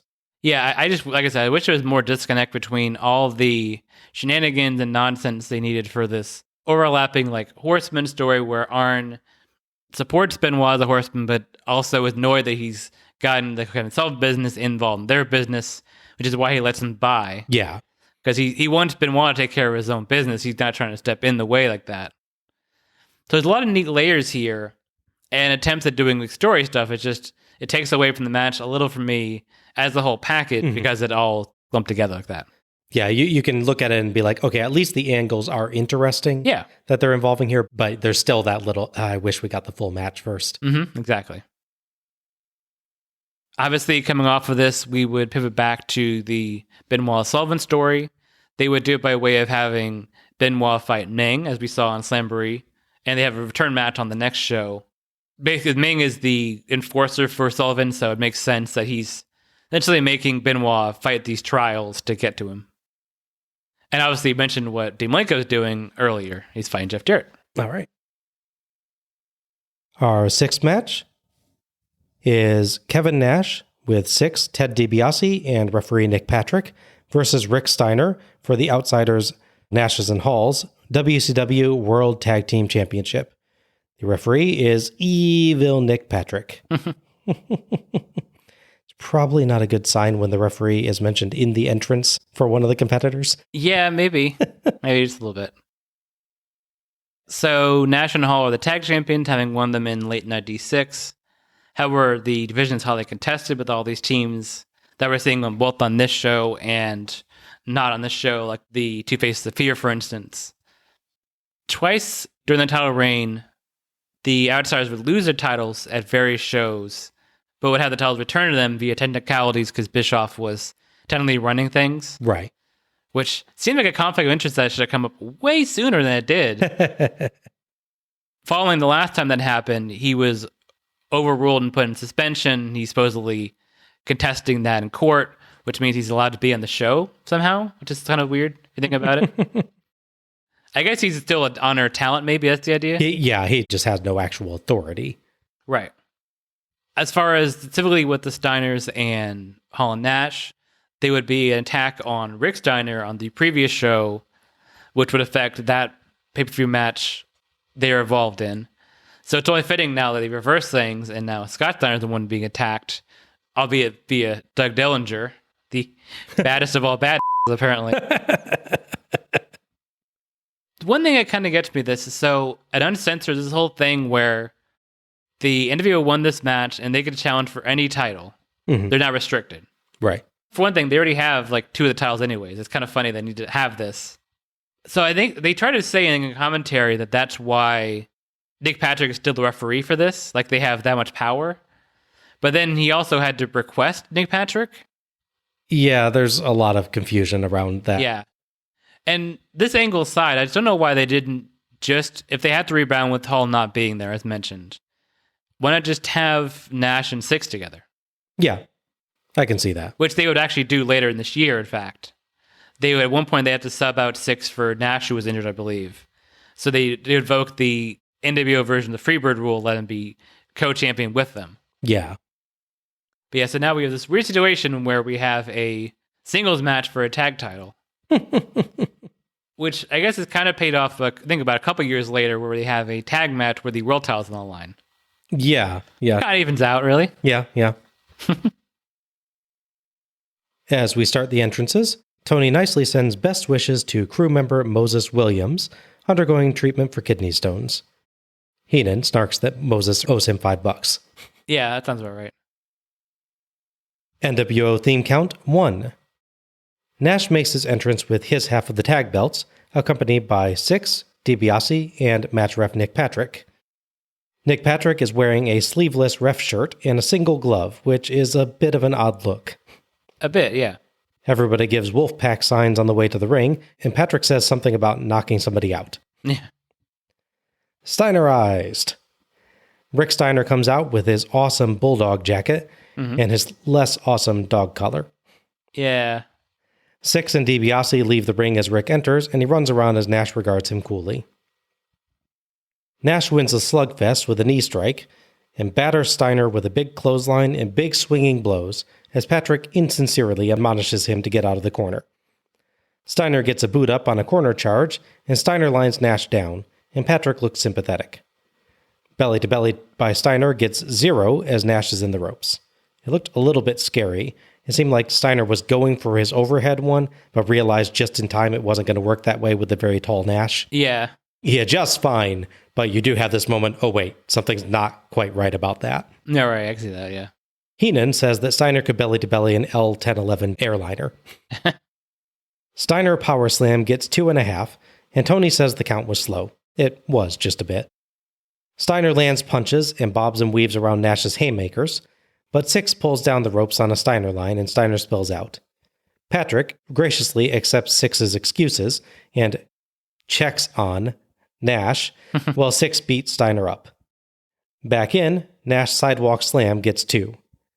Nash chokes Steiner, and Patrick lectures him. So DiBiase takes over. Then Nash drops on Steiner's back. Dusty completely fails at making some kind of point about Scott Steiner's absence and sounds like he's saying that Nick Patrick would not be the ref if Scott was there, which just no. That was clearly already a condition. Yeah. Nash's jackknife powerbomb gets 2 9/10. Nash and Patrick are both stunned. Nash stands on Rick's head as Rick screams for Scott. Nash tries the jackknife again, but Rick punches him in the balls. Patrick sees that and amusingly waggles his finger at Steiner, but why not just DQ him, especially if you're favoring Nash? Yeah, seems fair. It is hilarious, though. Yeah. You can maybe explain it based on what happens later in the match to some extent, but it still feels a little awkward. Steiner up top, and he hits a jumping bulldog for 2 9/10. Tony, though, says that Nash didn't even kick out, and Patrick just pretended that he did. A Steiner line, and another, but Six spin kicks Steiner from the apron, and Nash clotheslines Steiner hard. Six takes forever taking a turnbuckle pad off, and DiBiase has to go help. Patrick actually looks uncertain as he sees what's going on. With the turnbuckle pad off, Nash lifts Steiner on his shoulder and drops him face first on the exposed turnbuckle. Patrick checks on Steiner, but Nash picks Steiner up again, and Patrick visibly questions him. Nash does it again, and Patrick and DiBiase both argue with him. "I don't care," Nash says. "You're with us. I'll tell you when it's enough." He does it again as DiBiase walks out, and Patrick backs off, afraid to protest when Nash yells at him. Again, and Nash hits the jackknife powerbomb. Patrick hesitates, and Six yells at him to count. Patrick counts 1, then pauses, but Nash or Six, I couldn't tell which, yells at him again, and he completes the 2 and 3 to give Nash the win. Patrick gets out of the ring and walks up the ramp, and Nash and Six look angry and confused in the ring. NWO theme count 2. The commentators express their surprise that Patrick and DiBiase seem to have had enough of the NWO. Tony goes a little too far in suddenly saying that Patrick was trying to call the match down the middle. To some extent. No. He was not at all. And Tony himself had pointed that out multiple times. Right. But it's otherwise a pretty good discussion, actually. Thoughts on this one? It's definitely a good hard-hitting match in spurts. The problem for me overall is that because they sort of double back because of the Hall situation and the storyline they sort of brush together, there's definitely more of an angle segment than a match segment. I totally agree with that. Yeah. They have a 5-minute actual match, maybe. Fair. And then they do the way too prolonged cutting the ropes bit. Because poor Six can't figure out how to use wire cutters, I guess. Yeah. Whatever the scissors he's using, it just cannot work. And DiBiase's got to help him. It's a good story they're telling, I think. I think Patrick is willing to cheat for them. He's willing to let them do a lot of stuff they shouldn't do. But the brutality of it is what throws them off. They're literally trying to end Steiner's career here. Yeah, because in storyline, they had attacked him the month before, and supposedly his inner ear was affected. That's why they were dropping him the way they were. Okay.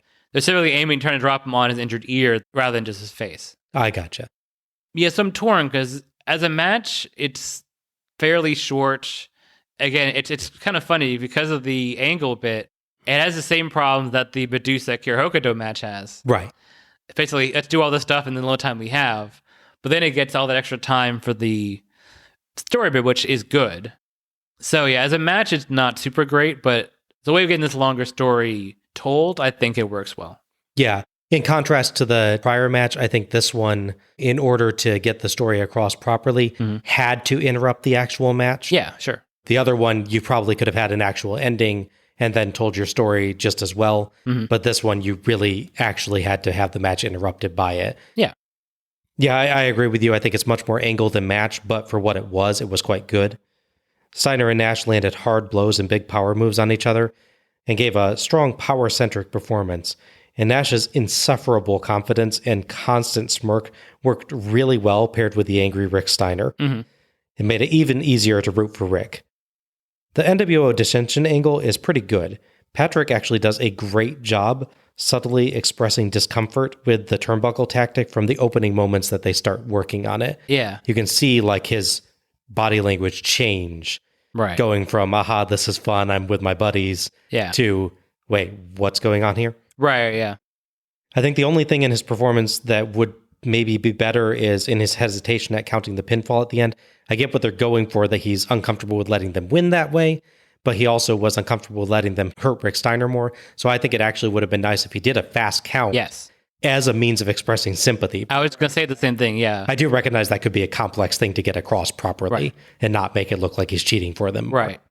I could see like looking away in disgust and just do a fast count and walk in the rolling out, for instance, Just because the delay actually makes it worse for Steiner. No, exactly, yeah, because if he doesn't count the pinfall, they're going to hit him again or something else to him again. I did feel like DiBiase's objections felt like maybe they came a little bit more out of nowhere than Patrick's. You don't see the discomfort with him, and he actually has to help set up the turnbuckle action. Right, yeah. I kind of wonder if maybe he wasn't supposed to do that, but Six just couldn't get it done. Oh, no, I definitely, I definitely think that's what happened. Yeah, so I think that's just where reality unfortunately interferes with the storyline a little bit, that they just can't make it happen, so either Patrick or DiBiase has to muddy the waters a little bit, and it's better they chose DiBiase for that. Yeah.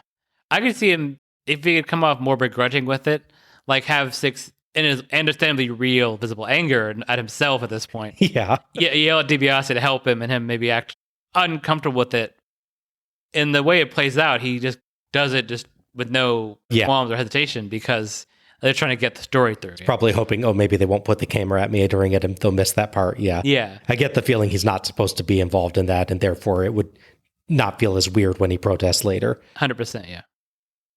So overall, not a full match, but at least a really interesting angle with some intriguing possibilities for the NWO story. I still would have liked an actual tag match, I think. Mm-hmm. You could still do the Six doing the removal of the turnbuckle pad and all that stuff if it was an actual tag. Yeah, I would have had Six wrestle a match, find a way to take Scott or Rick out so they can do the prolonged beatdown part of it. Still end it exactly the same way. Yes. Yeah. Exactly. But yeah, I mean, considering the curveballs that life threw at them in the process on this, I think they did a very, very respectable job with this. Yeah, I can see that. As mentioned earlier, Hollywood seemingly faced no repercussion for no showing a bunch of shows as tag champion, and a pay-per-view, in fact. And he ended up in the six-man tag match set up somewhat on this show. Right. Involving Flair, Piper, and Green. Which was a very fun match. It was, yes. The Steiners would segue on the next Nitro into a feud with the Dungeon of Doom, which is still a thing in 1997. Yes, it has no one supernatural in it anymore, but it still exists. It's still happening. So DiBiase, he would formally leave the group a couple of shows later, and then would reappear in August as the manager for a face, quitting his turn from leaving the group to being a face now. Okay. We cut backstage to Mean Gene Okerlund, who is with Lex Luger and the Giant. Tony, I don't know what to tell you. I do know that I've been standing by here back in the locker room area. We do have a monitor. Lex Luger and the Giant, myself, taking a look and seeing what the NWO is capable of doing. And on the subject of the NWO, the target Hollywood Hulk Hogan, the WCW heavyweight title of the world, these two men are going to be in a four corners match involving the Harlem Heat, Booker T, and Stevie Ray. These men are not in a great frame of mind tonight. And I know the Giant, as a ex-NWOer, you certainly have got some definite thoughts on this particular match. I have some definite thoughts on this match, and I know from the very beginning this is Hulk Hogan's plan. He's trying to put brother against brother and friend against friend. But what Hulk Hogan didn't ever count on and couldn't ever imagine in his life was the fact that Lex and I are friends. We train together, we eat together, we ride together, we wrestle together, and we are a team. And when you're that much of a team, you can understand.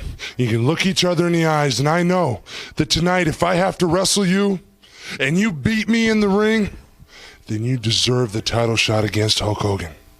If I beat Lex, then I deserve the title shot.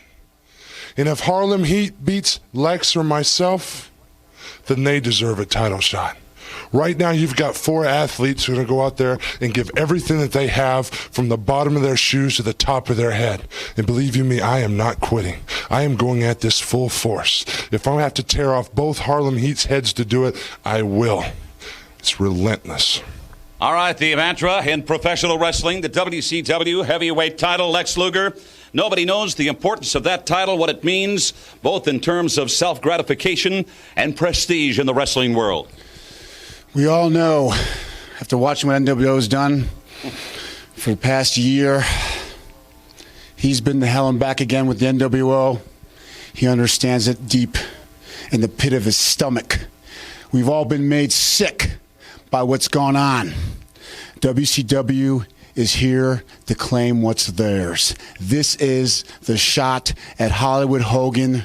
He is the emblem for the NWO. The Giant knows it, I know it, and Harlem Heat knows it. This is for everything that we stand for as athletes and competitors in World Championship Wrestling. We're here to put some prestige back in the name World Championship Wrestling. We're sick and tired of what's been going on. And the Giants and myself are a cohesive unit. We're not here to tear each other apart. We're here to accomplish something. And that is the one goal. And that's to get a shot, the chance at the world title and bring it back home where it belongs. And Harlem Heat, you've made your feelings very clear. Last Monday Night Nitro, when you attacked the Giant and I, we know what we face when we go out to the ring. The intensity level is going to be high. And Mean Gene, we are ready. They are ready indeed, both physically and mentally. Lex Luger and the Giant, a four corners match. First pin, first submission, walks away with the spoils. Tony, back to you. I really liked these promos. Yeah, they're good. Luger was good, establishing a tone of reverence for the title and for WCW and a desire to restore what had been lost. But man, Giant knocked it out of the park with an honestly eloquent statement on the power of the bonds of friendship and the inability of Hogan to tear him and Luger apart. He does a really, really good job, and I love the largely calm tone that he keeps through most of it. It fits the thoughtful ideas that he's expressing. It also strikes a different kind of tone than the norm for big match promos. Mm-hmm. Great build to the match here, I thought. Yeah, it was interesting hearing Giant be so sedate but steady in this kind of thing. He manages to be quiet but not boring. Yes. It's an impressive performance, and they managed to get across some fairly complex ideas as far as like what they need to accomplish tonight, but what it means for WCW, what it means for them personally. Yeah. They both do an excellent job with this and have an interesting tone to it. I would say it's kind of funny looking back at it that Luger is all about the reverence of the world title and the respect it deserves. When, if you remember last time he was world champion, he was full-blown heel. Oh, yeah. He was constantly cheating to win and everything. But he's not, spray painting the title. That's true, yeah. He values the belt. Yeah, Let's put it that way. But yeah, no, I thought he did a good job. It's almost a shame that they didn't reverse the promo, because I think Giant is slightly better than his, because he keeps that, like I said, that slow, steady, serious delivery, and Luger has to go up and down a couple times. Yeah. For a dramatic effect, it's not comedic, but everything is more than Giant does. I think you can see it maybe as that Luger is giving you the extra intensity push that's leading you into the actual match. Okay. Like Giant's getting across the storyline, so they want him calmer so the fans really get the chance to think through what he's saying. And then Luger's like, hey guys, the match is about to start. Get excited now. Yeah, I guess I can kind of see that. So I think the two work together rather well for me. So our seventh match is Booker T versus Stevie Ray, both accompanied by Sister Sherry, versus Lex Luger versus The Giant in a four corners tag match for the right to face Hollywood Hogan for the WCW World Heavyweight Championship. Referee for this one is Randy Anderson. So to establish the rules for this match, they're a bit strange. It's contested like a tag match, so two men legal in the ring at all times with two others on the apron, able to be tagged in, and one fall to a finish. However, either man in the ring can tag either man on the apron rather than being restricted to teams. So Booker might end up against Stevie Ray, or Giant might end up against Luger, despite them both ostensibly being teams with each other. It's kind of weird rules, and there's all sorts of questions that they raise. Like, do Booker and Stevie Ray even have to fight each other if they're tagged in against each other, for instance? Or couldn't one guy just let himself be pinned if his buddy's against him? Yeah, you could. I always felt these rules were kind of shoddy for single fall matches. The second question, at least, would be resolved if this was an elimination match. Yeah. But that's not the case in this match. Anyway, on to the actual match. Two different teams would briefly dethrone the Outsiders of tag titles, only having them then taken away by Eric Bischoff's legal corporate wrangling. One of those teams would be Lex Luger and the Giant. Okay. A couple months back that happened. They would use their loss to set up the uncensored match, which unfortunately got the NWO have access to challenge the titles again. The other thing that happens, of course, Bischoff was suspended. So now the vague, sort of nebulous championship committee, whom you never see, are making the rules for everything. They decided to set this match up. And if you're wondering how the Harlem Heat, let's say it correctly, qualified for this match, I don't know. There's no match. They exist as a tag team. Yeah. There's no match where they fight, like the Face the Fear or Public Enemy or something and go, whichever team wins to get to be in this match. It's just, Harlem Heat's going to be in this four corners match. Yeah. Okay, sure. This is a show where we have a singles match for tag titles, and we have a tag team match for a world title shot for a single person. Yes. It's a little confusing, this show. Slightly confusing, yes. Yeah. Harlem Heat enter first, accompanied by Sister Sherry. As mentioned earlier, they're dressed differently, Booker in gold and Stevie Ray in white, to highlight that they're not actually teamed with each other tonight. Wait, is that why Booker T said he wanted the gold? He wanted the gold outfit? Could be. Okay. Heenan points out that Sherry's got a 2 out of 4 chance of managing the person who challenges for the title, so that's a good position for her to be in. Luger and Giant are out next to Luger's excellent catchy theme, as Giant does not have a theme song at all now that he's not in the dungeon or the NWO. Still don't get that idea. Yeah, he really should have gotten one at some point. Yeah. I'm sure Jimmy Hart could have found some song to rip off for him. Right? Yeah. Some wonderful pinwheel sparklers go off along the Old West set as they walk by. It's good to know that the Pyro guys had some real fun tonight. Yeah. Heenan points out both of them are former champs, and Dusty notes that though this looks like a tag match, it's not about tag wrestling, and getting the golds should mean more to the competitors than cohesiveness in this match. Heenan wishes that Sting was in the match, and the commentators discuss Sting's desire to get back at Hogan, more than to get the title. Heenan says Sting likely blames Hogan for turning fans and friends against him. Luger and Booker start, and Booker tells the camera that Stevie's going to take care of the Giant. Booker counters early holds with some strikes, and the Luger selling begins, though Booker is actually nearly as loud in this one. He is, yeah.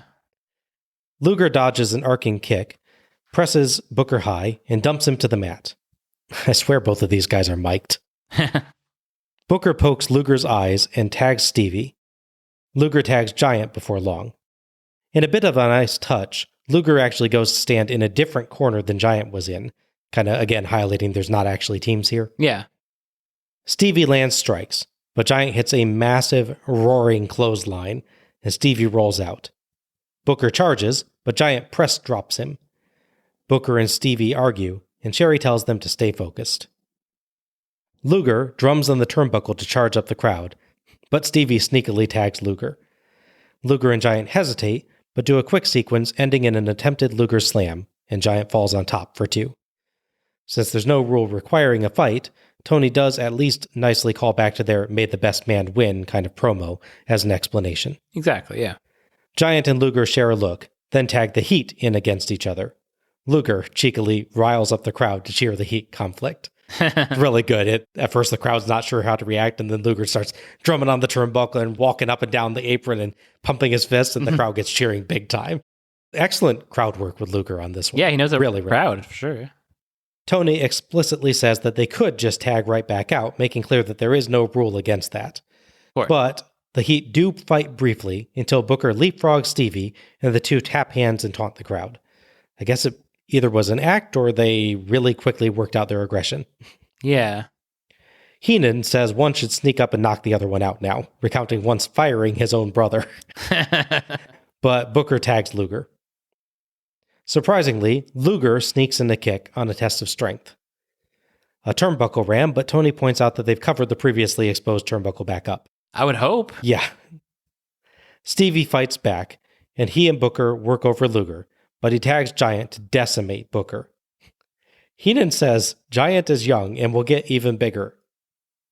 Does he think that Giant is a child? Yeah, I'm not sure he understands how that works. He's in his 20s, dude. Giant destroys Booker, but he dodges an elbow drop, and Stevie trades in without a tag to take over while Giant's down. The Heat double-team Giant. Heenan proposes bribery instead. A Stevie pump kick and Booker Harlem sidekick can't knock Giant down, so Booker lands rapid kicks to the knee. It was impressive, the height that Booker got on the Harlem sidekick, where he actually manages to get up to Giant's head with it. Oh, yeah, absolutely. Just wow. His vertical leap is never disappointing. Giant dodges a Stevie leg drop and big boots him, then tags Luger, who gets 2 off a slam and a set of elbow drops. Stevie pulls Luger to the turnbuckle, and Booker has a go but almost gets racked. But Stevie saves and suplexes Luger for 2 for Booker. Booker knee drop gets 2, as does a Harlem sidekick. Booker and Stevie trade off wearing Luger down and earn 2 with a Stevie clothesline and a Booker scissor kick. Booker up top, and Stevie launches him at Luger, but Luger dodges, and nicely goes for the wrong corner because, again, they are not stable in this match. Booker tags Stevie, but Luger tags Giant just in time. Tony notes that Luger needed that, but he might have just cost himself a tag title shot. Whoops. Yeah. So close to making a really good point. Yeah. I understand the confusion with match rules, though. I mean, it mixes you up. Giant destroys both Harlem Heat members and sends Booker to the floor, then signals for the choke slam on a dazed Stevie, but pauses, thinking. Slowly, he turns and walks to a confused Luger. Tag me, Giant says. Tag me. Luger holds out his hand, and Giant slaps it, tagging Luger in and giving up a world title shot in favor of his friend. Luger, stunned, puts Stevie in the torture rack, and Giant stops a returning Booker T as Stevie submits, giving Luger the win and the title shot. A grateful Luger gives Giant a big hug, and they celebrate, Giant pointing at Luger, indicating that he deserves the title shot. Heenan says that's either friendship or stupidity. Why not both? Yeah. Dusty praises Giant's selflessness and looks forward to the fight between Luger and Hogan. Tony calls it a defining moment for the Giant. Heenan sneaks in a "what a dummy" as we cut to the next segment. Thoughts on this one? It's a tricky one because the rules, as you mentioned, are just so convoluted. It's one of the matches where you want a match's rules to highlight and accent the match. Mm-hmm. Yeah, no DQ match lets you do spots you can do normally. False count interval lets you, fight to the crowd, etc., etc. In this case, it's a bit where they definitely wrestle like a tag match, but then at the occasion, remember the tagging other people in thing and the single pinfall thing. Mm-hmm. They kind of do 2 obligatory spots of, hey, we got tagged in against each other, and then just contested like a regular tag match. Yeah, exactly. I had the same problem I really had with the triangle match from this Dark at 95, I believe. Yeah. Also won Luger. It's just, the match rules kind of got in the way because the matches would start and stop because they had tagged people out. I kind of wish they either done more or less with the premise, I would say. Because if you do more with it, you really sort of brace, here's this crazy match we're in where anyone can win, but there's tagging. Or if you just not done the stipulation, just say it's a tag match or first pinfall, whoever wins pinfall gets a title shot. Yeah, that's really what I would have suggested, because I think the match rules are strange enough that if you dedicated yourself to this more, it would have just made it more confusing and made it a bit of a mess. Yeah.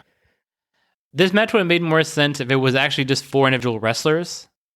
That said, they have plenty of good spots in here, so it's not like it's a really terrible match. It's just they have to work around the rules, and you have to sort of wrap your head around how things play out. Yeah, I would say I really actually enjoyed this a lot, but in spite of the gimmick, that's rather than because of the gimmick. Yeah, sure. The 4 corners rules are just weird, as we discussed before, and the Four just pretty much dispense with them after a perfunctory partners versus each other segment, and then just pretty much run the whole thing like a regular tag match, which was exactly the right choice. In that mode, though, they do spectacularly well. Giant and Luger come off as tremendously powerful, but risk being undone by superior Harlem Heat teamwork and a bit of trickery. Yeah. Nicely, Harlem Heat actually get to overwhelm each of them in turn over the course of the match, making clear their tag dominance even against 2 former world champions. Giant and Luger really steal the show, though, with some tremendous acting and crowd interaction over and above their huge strikes and power moves. Luger in particular has the crowd right where he wants them the whole time and gets them to roar at many points.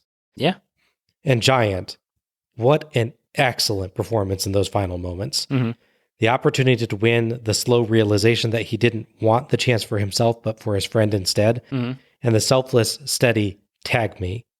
Like Tony said, it's a defining character moment for him right there. It really would have worked just as well or better as a straight tag match, like you said. Yeah.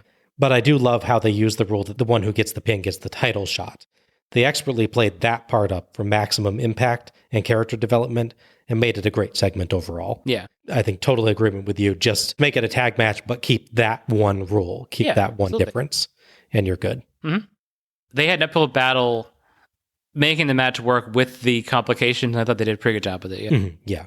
The gimmick's not contributing, the gimmick's risking taking away, but they handle it well enough that it doesn't. Yeah, and lesser hand, I could definitely see it being a mess. Yes. To get there. Yep. So Luger would, in fact, get his world title match in August. It's a bit of a time gap. No rush, guys. There's nothing importance here. Maybe it's a title match in the next month that starts with an A.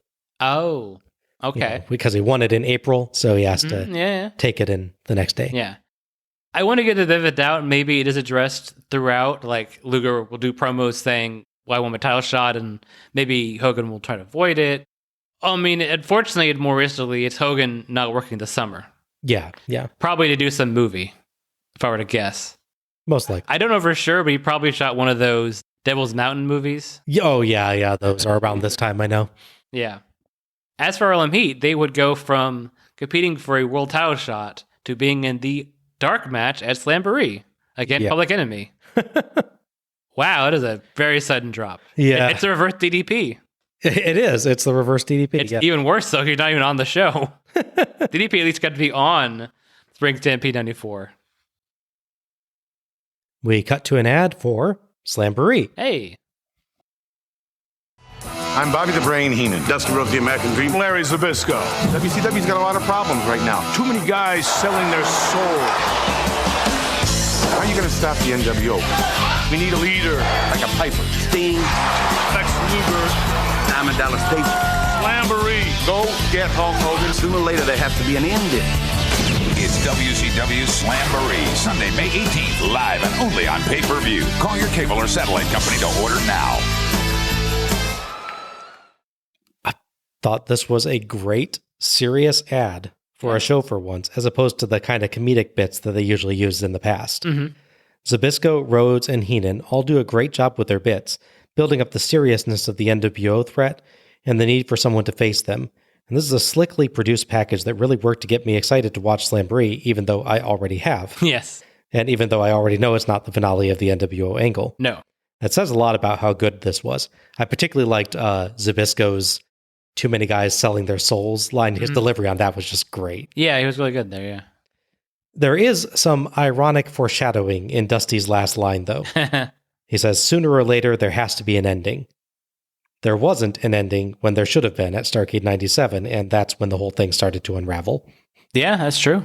that's a pretty fair point, yeah. Yeah, I thought it was good. It works as a general promo for a show. It has nothing to do with the actual show itself other than just let's fight the NWO. Yeah. So it's good on its own, but it doesn't really connect to the theme of it, but it's still good, yeah. The way it does kind of connect is it's kind of like there's a bit of a theme on Slamboree 97 of WCW trying to coalesce and find a way to win over the NWO. And so you get a little touches of that. But yeah, they don't really end up exploring who's going to be the leader. Right, yeah. I kind of hope the next show, I know it's not, but the next show's promo one is them again, but like more Hager and more Nord that didn't happen already. That would be funny. Like, come on, we need a leader already. Get on it. Get like 3 or 4 in and Heenan says, screw it, I'll just do it. Yeah. Our final match is the Macho Man Randy Savage with Miss Elizabeth versus Diamond Dallas Page with Kimberly Page in a no disqualification match. Referee for this one is Mark Curtis. DP would famously turn down the NWO on a big Nitro segment where he would pretend to take the shirt and then give a nice diamond cutter to Scott Hall. Yes. And run to the crowd in a great bit. Brilliant moment. Yeah. He sort of holds the arm for a second longer just to pull him in for the move, which is nice. This would lead to Uncensored, where they would do a semi-shoot promo where Savage, annoyed at this, Savage basically becomes the guy who's going after DP. For whatever reason, he's decided, I'm going to take care of this guy. Right. I guess you guys are busy doing other stuff. Or in Hall's case, not being here. Yeah. He calls him out, and as the shoot part is by revealing that Kimberly Page is his wife and not just the lady who's a Nitro dancer / former manager. Oh, okay. He gets annoyed at that for bringing about his personal life into everything. They would also get attacked, which would definitely be a motivating factor for him post-Uncensored. He would challenge Savage to a match, and Savage initially run away from the situation, but eventually the match would get signed for this show. Due to the volatility of both men, they made a no DQ match. Okay. NWO theme count 3. We cut backstage, and Savage walks along the halls with Miss Elizabeth, talking about how he's going to murder the bum and he's going to party with 14 or 22 women. Though he asked Liz if there will be a problem with that. She says, nah. Now, he knows no DQ doesn't mean he's still liable for murder, right? Yeah, you would think so. I hope he knows that. I hope so, too. He proposes Slim Jims for everybody and says DDP is going down, but he isn't sure which way it is to the ring. I love that bit. Yeah. Heenan notes Nick Patrick standing in the background, still displeased at one point. Oh, yeah. Savage and Liz arrive at the actual entrance ramp and walk on down to the ring, with Savage slapping hands with the fans like he's a face. Heenan points out Savage seems to be taking this lightly and not preparing properly for a fighter like Page. I appreciate Savage's great entrance work, but man, the NWO theme played for a long time on this one. Yeah, it did. We cut backstage to Mean Gene, who is with DDP. Tony flubs the line a little, at first starting to say he's throwing to DDP rather than to Gene, before correcting, and Gene jokes, it's close enough. Yeah, right? This is the biggest night for DDP. Let's go with that tonight to Mean Gene Okerlund with DDP. That's close enough, Tony. Yes, DDP is with me. Diamond Dallas Page, come on in, no disqualification. The Macho Man, Randy Savage, with Liz in his corner. And tonight, there's no tomorrow. Tonight, it's going to be you with Kimberly in your corner for all of the spoils. You know, Gino, sometimes in life, a man's got to stand up for what really matters, or else you're just passing through. Savage, you stepped into my real world and you found out what really matters to me. By doing it, when you did it, you stepped over the line. So tonight, you're mine. All right, Kimberly, the wife, you're going to be in your husband's corner tonight, and you know what this is all about if anybody does. Yeah, Gene. Everybody's been talking about how this is the most important match in Paige's life, and that the odds are stacked against him. Well, all I've been hearing at home is about how he's going to get Randy Savage for what he did to me. Now, normally, I like him to keep a positive attitude about everything. But rage is a powerful emotion. And in this case, I think I'm just going to let it ride. Oh, I like that. His rage is going to even the odds. Diamond Dallas Page and Kimberly with her input, her take on it all. Right now, let's get you back to David Pinzer. No, but beg your pardon. Back to you, Tony. Nicely, after giving Tony a jab for a little flub, Gene flubs himself, throwing to Dave Penzer instead of Tony. Penzer isn't even doing the intros for this one. It's going to be Michael Buffer. Yeah, I just really wanted to talk to Dave, just personally. DDP's a little bit excited in this build-up to what I'd certainly call his biggest match thus far. So he stumbles a little bit over his lines, but he still gets across the story and emotion quite well, and if anything, the stumbles actually help with that. Yeah. In character, he'd have butterflies too. Kimberly does a nice job supporting the story as well, and has some really good steely facial expressions during it. Yeah. She just has a solid stare at the camera. Looks very serious and driven. Yeah, it's interesting because DDP gets a lot of credit, understandably, for being a good promo. But yeah, I thought Kimberly did a really good job here as well. Yeah. She was definitely prepared well for this, and she delivered the right emotion for it. Yeah. Yeah, I thought it worked really well, just getting the story across quickly. If you hadn't watched all the Nitros, you wouldn't necessarily know the whole story. This tells you the emotion going into it. Yeah, even not having watched everything leading up to this, the way that you do for our shows, I got enough that I'm like, okay, I get the gist of what's going on here and why DDP is ticked off. Yeah. They barely give Michael Buffer audio at first. He goes over Kimberly's recent appearance in Playboy and Paige's efforts to defend her honor, and his whole career. He says Paige represents the WCW. Of course he does. Oddly, we don't get a Buffer ring intro for Randy Savage. Oh, yeah. There is a point in Paige's promo where the arena noise suddenly cuts entirely out, and we only hear Paige with no background at all. So I'm betting that's where Buffer was actually doing the Savage ring intro. Oh. And they just realized that would interfere with the promo they were showing, so they cut it out. Buffer gives us his "Let's get ready to rumble," which is, again, a bit odd because normally he does that before the ring introductions. I wonder if he just forgot. It was like, oh crap, I got to do it. Yeah. I don't get paid the same amount if I don't say the words. The commentators praise Page's work ethic and his diamond cutter, but Savage gets on a microphone and says it's not Page's big day, it's his last day on planet Earth. Ooh, yeah! Is he going to load him a spaceship with the rocket fuel and send him into space? Wrong person. Right mindset, though. It is. Page charges Savage, so Savage runs away. They end up brawling outside, and Page counters a barricade slam with his own, but Macho accidentally kicks some poor kid's baseball cap off in the process.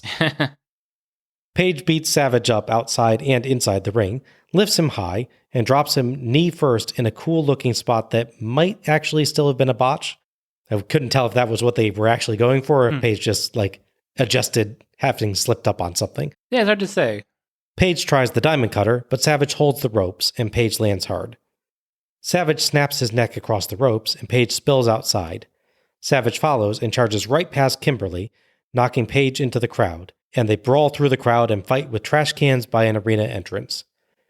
The commentators debate precisely what kind of cable Page uses to choke Savage, and Dusty decides it's a cable cord. Oh, okay. Revelatory. Yes. Now, so this match is no DQ, but it's not no countout, right? They kind of overlap most of the time, so I would assume so. But yeah, they never really specify that. Yeah. Back to ringside, and Savage hides behind Kimberly, and Elizabeth rakes Page's back. Then Savage shoves Kimberly into Page and decks him. Savage drops Page rib first on the barricade, then top rope double axe handles him on the barricade. Ow. Mm-hmm. The crowd chants mightily for DDP, but Savage hurls him to the steps for about a 0.3 Cena. Yeah, it's not too strong. Then into another set for about 0.35 Cena. Yeah. Similar distance, but there's a better sound on that one. Oh, yeah, that's true. The echo, yeah. Savage rolls Page in and pins him with his feet on the ropes for 2, and insists it was 3, pointing Curtis to Elizabeth, who agrees and asks Curtis where his glasses are. I love that Savage totally expected that to work. Yeah. Savage goes out and steals a chair from Michael Buffer and smashes Page with it, but Curtis throws the chair out. Savage goes back out, but Buffer's fellow announcer Dave Penzer won't leave his seat, so Savage slaps him hard to knock him down and takes it anyway. Yeah. Then stomps him. Savage throws the chair in as Buffer kneels to check on Penzer. It's a rare moment with the ring announcers directly involved in the match story there. Yeah, it is, isn't it? Savage back in, but Page grabs the chair, tosses it to him, and dives at it to smash it into Savage's face. Both men are down, and they're up at 5. They trade flurries of punches, and Savage hits a solid lariat. You can hear the thump noise. Oh, yeah. Sending Page over tea kettle, per Dusty. Yes. It's the first time we've actually heard that in a while. Yeah. It gets 2.5. Savage chokes Page and catches a Page kick, but Page hits his spinning lariat. Both are down again, and up at 8.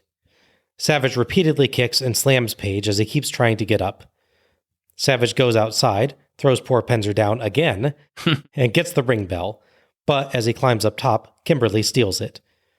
Savage still dives at Page, but Page gets his boots up, and Savage is down. Savage counters a diamond cutter with a backslide attempt, but he can't lever Page over, so he mule kicks him hard in the balls. Yes. It gets 2.5. Frustrated, Savage beats Curtis up, pile drives him, whips him with his own belt, and throws him out. He goes up top and hits the big elbow on Page, going for the pin briefly before he realizes that he himself KO'd the referee. Oh yeah, that's what happened. He signals to the entrance, and Nick Patrick runs down as Kevin Nash looks on approvingly. But Page revives, floats over a Savage slam, and hits the diamond cutter. Patrick looks thoughtful. Page pins Savage, and after a moment's hesitation, Patrick counts 3, giving Diamond Dallas Page the win. Patrick raises the exhausted Page's hand, but Kevin Nash runs down and grabs Patrick by the throat. Nash keeps hold of Patrick and checks on Savage, and much of the rest of the NWO comes down, with Bischoff at the head, and DiBiase, Six, Vincent, Bagwell, Norton, and the fake NWO Sting behind. Six questions Bischoff about what's going on, and the NWO watches in confusion. Bischoff points at Patrick and the crowd chants, "We want Sting," as Nash hits a monstrous jackknife powerbomb on Patrick. A revived Savage kicks DDP out of the ring and grabs Kimberly, but Bischoff grabs his hand to stop him from hitting her. Savage lets Kimberly go, but shoves Bischoff, and Bischoff shoves him back, so Savage slugs him, and Nash and the other NWO members charge in to separate the two. Thoughts on this one? It was a really strong match. I thought they showed the real intense planning they put into this kind of thing, clearly with these two at the helm. Yeah. Every moment is sort of measured, like just the right amount. He stands on the top rope long enough to sort of set up the counter move that DDP has. In contrast to when he does the elbow, he does it much faster. They do little spots like when he's holding Page's foot. It's just long enough for the crowd to sort of think, what's he going to do? And then when he does the counter, you go, oh, that's what he was going to do. Yeah. And this is still early enough in Page's career that you might not really have expected the spinning lariat at this point. Yes. I'm sure he's done it a few times, but it's not a super well-established spot of a top-ranked performer yet. Yeah. I'm a little surprised they missed the chance to reference WrestleMania 3 with the whole ring bell thing. Yeah, true. Because, I mean, I know they shouldn't because it's a different company, but that they normally would, before. Right? Yeah. Now, credit for Savage, too, his balance. He climbed to the rope. He's not thrown off by her pulling the thing out of his hands, and he balances up quite well on that. Oh, yeah, absolutely. He's always incredible with that. Yeah. He makes a really good heel here as well. Even if you were an NWO fan, the sort of, no pun intended, savagery of his offense and the way he does things, the way he acts towards everyone around ringside, no matter how you feel, he is the bad guy. Yeah, and it helps that Page is, as always, excellent at gathering sympathy. He does a just great job of showing how much he's being hurt, but still being alive enough that it's clear he might be able to turn it around. It's a tricky balance, and he usually pulls it off quite well. Yeah, once he hits face mode, it's really clear that he's able to do that, and he knows exactly how much he needs to do to keep the crowd into it. I thought they did a really good job here. It was interesting how they briefly had the valets interact in the match, but then kind of just, really, for the most part, forgot about them there. Yeah. Kimberly obviously plays a big part in taking the ring bell away, which in hindsight, actually, if he is holding the ring bell when Page countered, that would have really, really hurt. Yes. It would kick the bell into his face.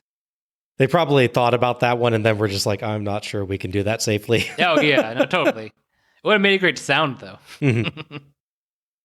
This is meant to be Page's big coming out party as the face that can possibly take out the NWO to be the top guy here. He delivered quite well. Savage, to his part, really played this crazy, arrogant heel that she wanted to see beaten. And even to the end, Page didn't forget to sell. No. They really build up him pushing himself into the pinfall. And even his counter, the Diamond Cutter, wasn't super fast. Yeah. And at the end of the match, like, he's lying there exhausted as much as Savage. Yeah. It's like, he won the match, but he can't move, can't defend himself when the NWO comes down. Exactly. It took that much out of him, which is just an example of, again, Page being an exceptional storyteller. Exactly.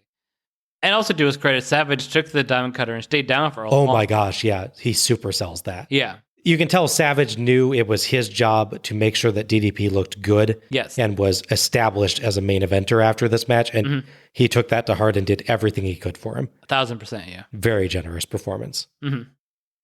Yeah, this is exactly as good as you would expect if I told you that Diamond Dallas Page and Randy Savage were going to have a match. It's properly epic as DDP's biggest match for this point. Page does an excellent job showing ferocity and power, but also feeling like a proper underdog against the vastly more experienced former world champion, Randy Savage. Yeah. It nicely mixes complex counter spots and well-planned choreography with just the right amount of brutality, using its no DQ stipulation without being ruled by it. Yeah. There's enough changes in momentum to keep things interesting, while still building the story of the wily Savage wearing down the determined DDP, who just won't go down for good. Yeah. It's a great establishment of his never say die character that he's going to run with. Yeah.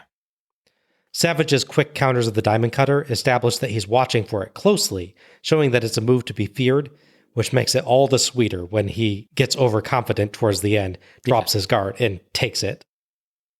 I just fear for WCW's budget with all the 3-ring binders these guys probably went through planning this match. Yeah. We joked about this a while ago when we were first talking about DDP's rise. And just that when these two finally got to have a match together, it had to be like the sweetest moment for them. Like, yes. finally I'm working with a guy who gets it, who knows how to put this together. Exactly. I don't have to convince you to study the binder. Yeah, it's great. I do have to question, like, it goes pretty quickly from just Paige at the end to the NWO coming in and going to the NWO angle. Do you feel like that at all cheapens it, or do you feel like the intensity of Paige's win and Savage selling the Diamond Cutter is enough to still leave that a strong impression, even though they go to the NWO story? Yeah, I don't know. I could kind of see that. I mean, I think you still get the effect of his win because he sells it and Savage sells. I think if Savage didn't sell it, that would be the thing. If Savage was right up and angry, then it would be different. But because he has to be slowly revived, that was my feeling too. I think you still get the reminder as Savage is lying on the mat. Oh, right, that's because Paige knocked him completely out. The only problem you really have, and this is a recurring thing, is that you have this NWO as this group. We know we got to work together to stop them.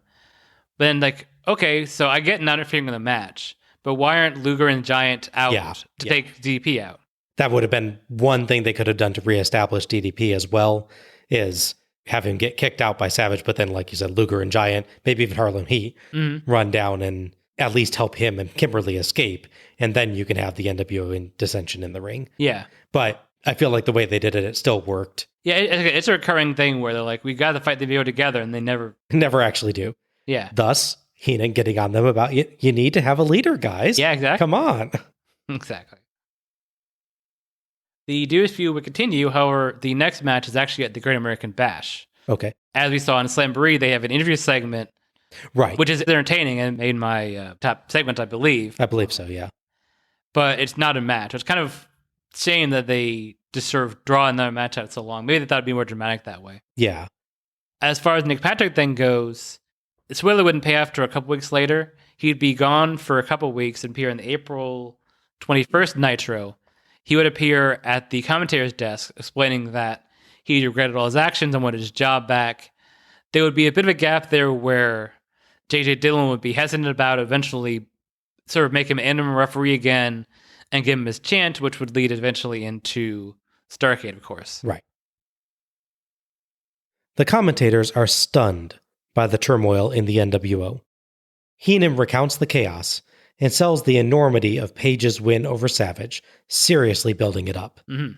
I think that's something that also helps with refocusing it back on Paige. Yeah. It kind of gets away from him a little bit as the NWO comes in, but then the commentators bring it right back to Paige. Tony reminds us that Luger's got an upcoming title match against Hogan, and he and Dusty talk up the cracks forming in the NWO, with Dusty gleefully taunting Hogan over the Discord. Heenan says that Hogan needs to get a bullwhip and chair to tame his pets. Nice. Tony says they'll expect to hear from the NWO on Nitro and signs off.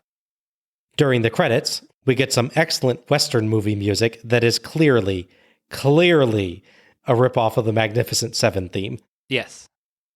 In a nice gesture, WCW also put Get Well Moses in their special thanks section. Oh, that's nice. It's actually really sweet, yeah.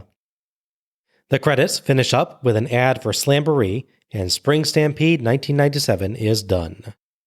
So, final thoughts on Spring Stampede 1997. Overall, I thought it was a pretty good show. We had generally pretty strong matches throughout.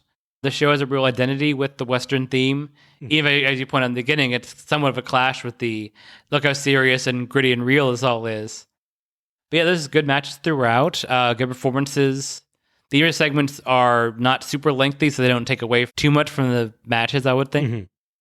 Obviously, we get some big moments with Paige's victory being the highlight, and you have the eventual Luger title shot built off this.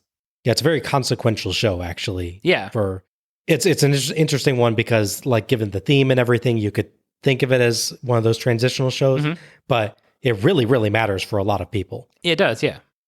Back when we did Slamboree 97, I thought that show was also enjoyable, but like I said at the time, it felt like a big budget house show with some story implications. But yeah, that was a better balance of just a normal pay-per-view and also having the stories going throughout. Yeah.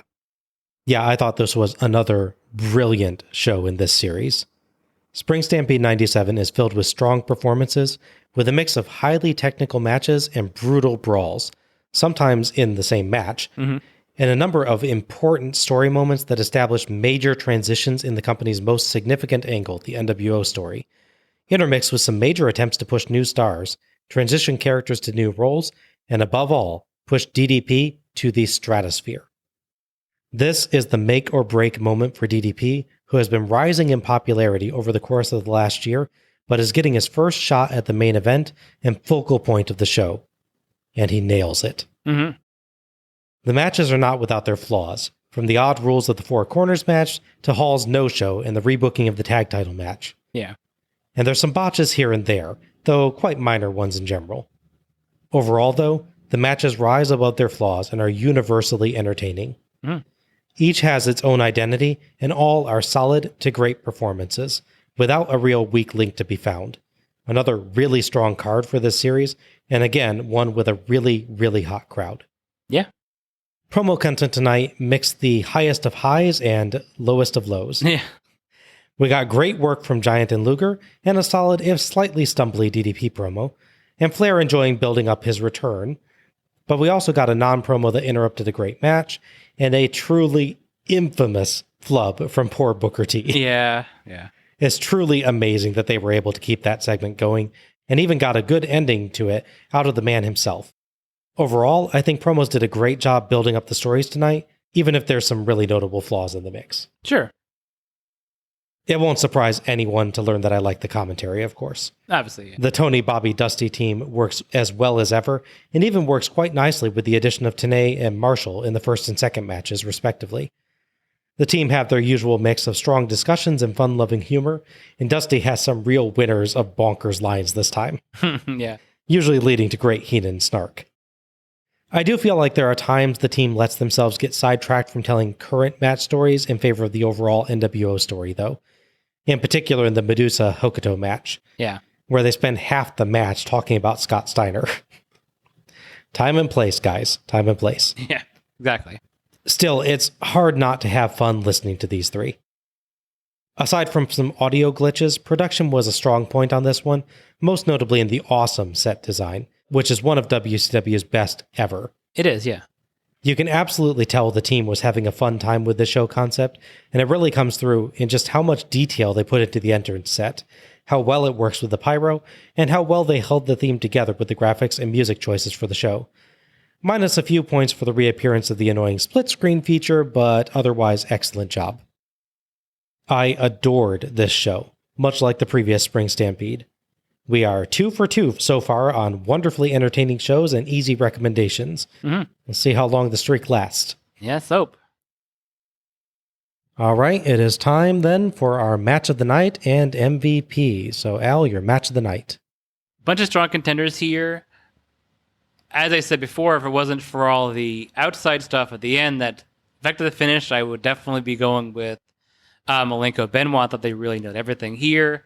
Likewise, the opener with Dragon and Mysterio is really good. Really good story. For me, I'm going with the one that was arguably the most important match in the show and got the best overall reaction throughout. Yeah. So I'm going with DDP versus Savage. Okay. Yep. Yeah, for me, this ended up actually between Dragon Mysterio and Paige Savage. Okay. Between the two, Dragon Mysterio is probably the better pure in-ring performance. Sure. Just for the innovation of their moves and everything. Oh, yeah, 100%. But I'm going to agree with you. It's Paige Savage tonight. It's also a really great match in and out of the ring, but it has this really, really strong storyline and reality of it being Paige's first chance to prove he belongs at the main event level, competing against the greatest in the sport. Paige has to prove himself tonight, and, excellently supported by Randy Savage, he very much does, cementing himself as one of WCW's greatest performers and most popular figures for the remainder of the company's existence. This match just means something more, and I think it deserves recognition for that. Absolutely. MVP? Well, I'm tempted to give it to Public Enemy just because I love Public Enemy, but no, I'm not doing that. For going above and beyond, not just being a bad guy, but being completely insane at hitting so many little character things throughout, whether it's the promo backstage or taking chairs from the ringside people or the pile driver to the ref, I have to go Randy Savage. Yeah, he did a really, really good job. And like we pointed out earlier, a super generous performance to Page as well. I really want to say DDP because he puts in a heck of a performance and proves once and for all that he deserves to be in the main event scene here. Mm-hmm. But this has to be the Giant. Oh, okay. With an exceptional promo, a good match performance, and a massive character moment. That's true, yeah. The Giant stole the show tonight, even amid several other excellent performances.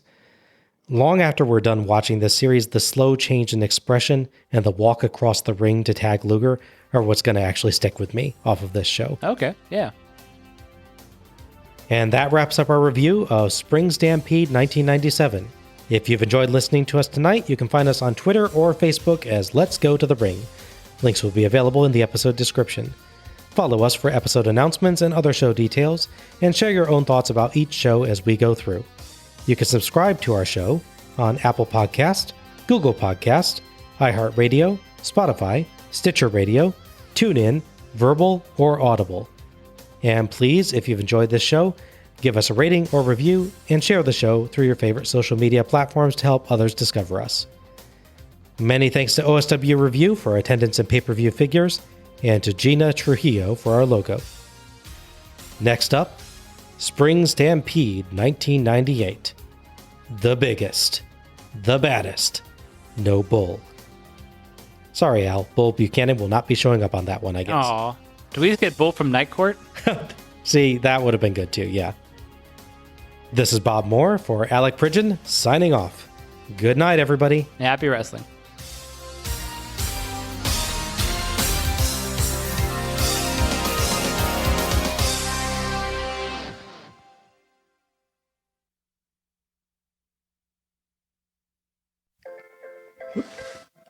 Sorry, 1 second.